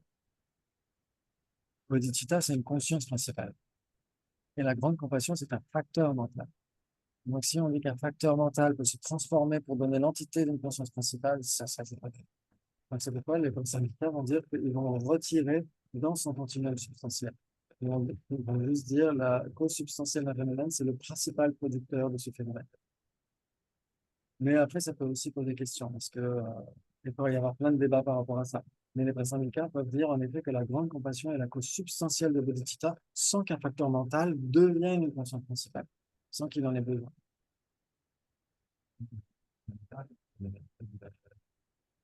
En fait, bodhicitta, c'est une conscience mentale, c'est une conscience principale, c'est pas un facteur mental. En fait, Oui, oui, en fait, c'est qui a pour nature d'être bodhicitta. Ouais. Ouais, ouais. En fait, c'est pas une capacité d'appréhender, d'aller. non, non, non, non, ce que ça veut dire, c'est que quand la personne devient un bodhisattva, sa conscience mentale devient un bodhicitta. Mais sa bodhicitta, c'est une conscience principale, c'est une conscience mentale. Ça, c'est quand on dit Oui, exactement. Oui, exactement. Alors, oui, après, on pourrait dire, mais il y a des débats là-dessus. Bah, il y en a qui vont dire que c'est le bodhicitta au moment où la personne réalise directement la vacuité. C'est une bodhicitta à ce moment-là relative à une bodhicitta d'aspiration. Dans ce cas-là, ils vont plus l'appeler bodhicitta d'engagement. C'est Gyaltsabje qui disait ça, parce que le bodhicitta d'engagement, normalement, c'est cette bodhicitta on veut obtenir l'éveil pour le bien de tous les êtres, conjointe aux activités des bodhisattvas. C'est ça qu'ils vont dire. Mais pas tout le monde, hein, mais certains vont le dire. Et donc, ils vont dire forcément, quand le bodhisattva est en réalisation directe de la vacuité, il n'est pas conjoint aux activités des bodhisattvas, parce qu'il n'y a aucune vérité conventionnelle qui apparaît à sa conscience. Et donc, dans ce cas-là, ce sera une bodhicitta d'aspiration. Ce sera plus une bodhicitta d'engagement. Ouais. Mais on l'appelle aussi bodhicitta ultime, hein, parce que c'est la sagesse d'un Arya Bodhisattva qui réalise directement la vacuité, c'est aussi la désignation de bodhicitta ultime. Ok, donc la continuité substantielle, ouais, on va dire c'est la cause principale. On pourrait dire par exemple dans un jus de fruits qui est ou on pourrait dire dans un café au lait. Dans un café au lait, il y a l'eau qui est la cause substantielle, il y a le café qui est la cause substantielle, et il y a le lait aussi. Donc il y a trois causes substantielles, on pourrait dire. Et la tasse est une condition coopérante. Et la baignoire aussi, etc., etc. Donc, retracer les causes substantielles, c'est, pour les non-prasangika, c'est l'entité d'une cause qui va se transformer pour donner l'entité de l'effet. Il peut y avoir plusieurs causes substantielles. Conditions coopérantes. Exactement. Ouais. C'est toujours multifacteur. Exactement. Exactement. Et c'est aussi l'une des applications pratiques de la vacuité, comme on disait hier, hein, quand on a une difficulté, un problème, une relation conflictuelle, etc. On se dit, mais il n'y a pas d'effet sans cause, parce qu'il n'y a pas d'absolu. Donc l'effet dépend nécessairement de quelque chose. De quoi? Bah, de ci, de ça. On essaie de retracer ce qu'il produit. Et on peut retracer beaucoup de choses. Et c'est ce que dit le Bodhisattva Shantideva dans le chapitre 6. On dit un ensemble de causes et conditions engendre un ensemble de causes et conditions. Et donc là-dedans, où pointer du doigt une cause. Et en effet, on a assez peu d'impact, mais aussi on retrace les causes et conditions. Par exemple, des fois, on se dit, oui, alors, dans la société actuelle, on se dit, ah là là, il y a beaucoup de délinquance, il y a beaucoup de dictateurs, etc. Mais ils ne sont pas absolus non plus. Il y a nécessairement des causes correspondant à un déficit d'éducation éclairé sur la compassion, sur le vivre ensemble, etc. Et donc, si on insiste sur ces causes-là, forcément, il y aura moins de problèmes. Et si on se dit, ah là là, ça vient d'où, ça vient de quoi, etc., ça vient de rien, il faut insister que sur la sanction, etc., la sanction, la sanction, la sanction. Quand est-ce qu'on va régler le problème qu'avec la sanction? Au contraire, il faut essayer d'inculquer des valeurs humaines. L'éducation, c'est le meilleur des investissements. Et là, c'est une application pratique de la faculté. Se dire, bah, il n'y a pas de dictateur qui soit produit comme ça de l'espace. Non, il y a bien nécessairement des causes et des conditions. Et donc, si on retrace ces causes et conditions, on peut jouer là-dessus. Ok, très bien, magnifique. Ouh là là. Ok. Et donc ensuite, on va essayer de conclure sur ces éclats de diamant. Est-ce que c'est suffisamment clair jusqu'à maintenant? Ouais. Ok, magnifique. Production à partir de soi-même et d'autres, c'est facile. Si on a trouvé des conséquences à l'absurde pour production à partir de soi et production à partir d'autres, et ben production à partir de soi et d'autres, et ben ça démultiplie les conséquences à l'absurde. Mais on pourrait trouver des contre-arguments. On pourrait trouver des contre-arguments. Par exemple, en chimie, un élément tout seul ne peut pas fonctionner. Mais deux éléments ensemble, vous mettrez nitro et glycérine en même temps. Vous avez de la nitroglycérine. Et si vous les séparez, comme je me souviens toujours de cet exemple des fantomas, il y a Fantomas se déchaîne. C'est toujours cet exemple-là où au début, il va aller kidnapper un scientifique, et quand le scientifique est parti, il y a un produit rouge et un produit vert qui vont se rencontrer, et au moment où ils se rencontrent, il y a une explosion dans ce Fantomas. Et donc, j'ai toujours cet exemple à l'esprit, c'est que tout seuls, ils ne peuvent pas agir, mais les deux ensemble, ça produit la nitroglycérine qui explose. Donc, on pourrait se dire, oui, d'accord, ok, il peut très bien y avoir une production à partir de soi et d'autres. De soi, ça marche pas. D'autres, ça marche pas. Mais de soi et d'autres, ça fonctionne. Comme le produit vert et le produit rouge qui se rencontrent. Non? Ok, donc ça peut être un contre-argument. Fantomas. Ok.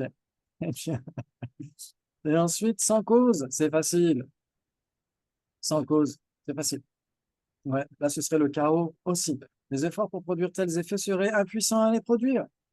Ouais, s'il y a pas de cause aux effets, il n'y a pas besoin de réunir du café, du lait, de l'eau chaude, etc. pour avoir du café. On aurait du café comme ça, parce qu'il n'y a pas besoin il y a pas besoin de cause. Ouais, exactement. Ouais, exactement. Ce serait le Big Bang tel qu'on l'acceptait il y a quelques années en arrière. Avant, c'était quoi il y a quoi, à un moment donné, il y a un mot qui explique justement cette explosion. Il y a un mot, Dieu, voilà. Un autre mot scientifique que j'ai oublié, mais oui, c'est quoi, c'est?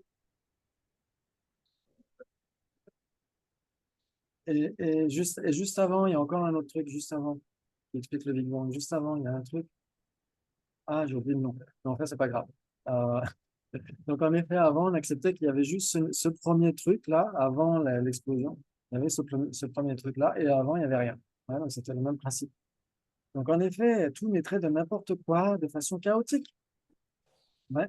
Donc, en effet, si on considère que la causalité en général, si la causalité en général, même pas la causalité intrinsèque, mais la causalité en général, ne pourrait se produire que soit de soi, soit d'autre, soit des deux, soit sans cause, si on réfute tous les éléments, à ce moment-là, on réfuterait la causalité. Vous êtes d'accord?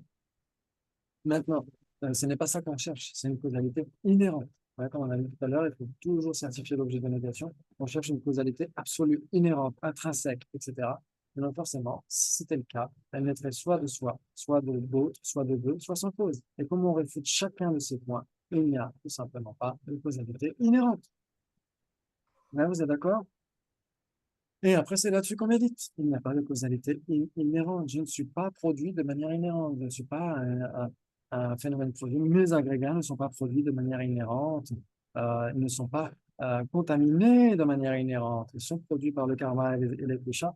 Oui, mais pas de manière inhérente. Ça veut dire qu'on peut faire en sorte d'avoir des agrégats non contaminés. On peut produire de nouveaux agrégats. Ouais, si les agrégats étaient nécessairement produits de manière inhérente par le karma et les péchas, il n'y aurait pas de sortie. C'est ça. Et nous ne sommes pas des êtres ordinaires en soi. Nous ne sommes pas des produits contaminés en soi. On peut se décontaminer. C'est ça que ça veut dire aussi. Ouais, ça joue? Magnifique! Voilà, donc on a beaucoup avancé là-dessus. On essaiera de continuer sur d'autres raisonnements. Il y a les éclats de diamant et il y a bien sûr aussi le raisonnement roi de l'existence dépendante. Qu'est-ce qu'il y a aussi? Ni un ni multiple, ça c'est vraiment très important aussi, on en a parlé hier. Et le raisonnement roi de l'existence dépendante, pourquoi est-ce que c'est le raisonnement roi? Et donc ça, c'est votre devoir à faire à la maison pendant le repas. Et ensuite, on va essayer d'en parler cet après-midi. Et on va essayer de parler de ces niveaux de dépendance et aussi de la désignation dépendante qui est très importante, qui peut exister avant la base d'imputation, pendant la base d'imputation, après la base d'imputation. Ouais, on va essayer de parler de tout ça. Merci beaucoup, c'était un immense plaisir. Excellent milieu d'après-midi. Merci à toi. Et on se rejoint à 13h30, comme hier. Ouais, c'est bien. Ok. 13h30, bon appétit. À tout à l'heure pour le bien de tous les Bon êtres. appétit. Bon À appétit. plus tard. Merci beaucoup. Merci À plus tard. beaucoup. Merci à vous.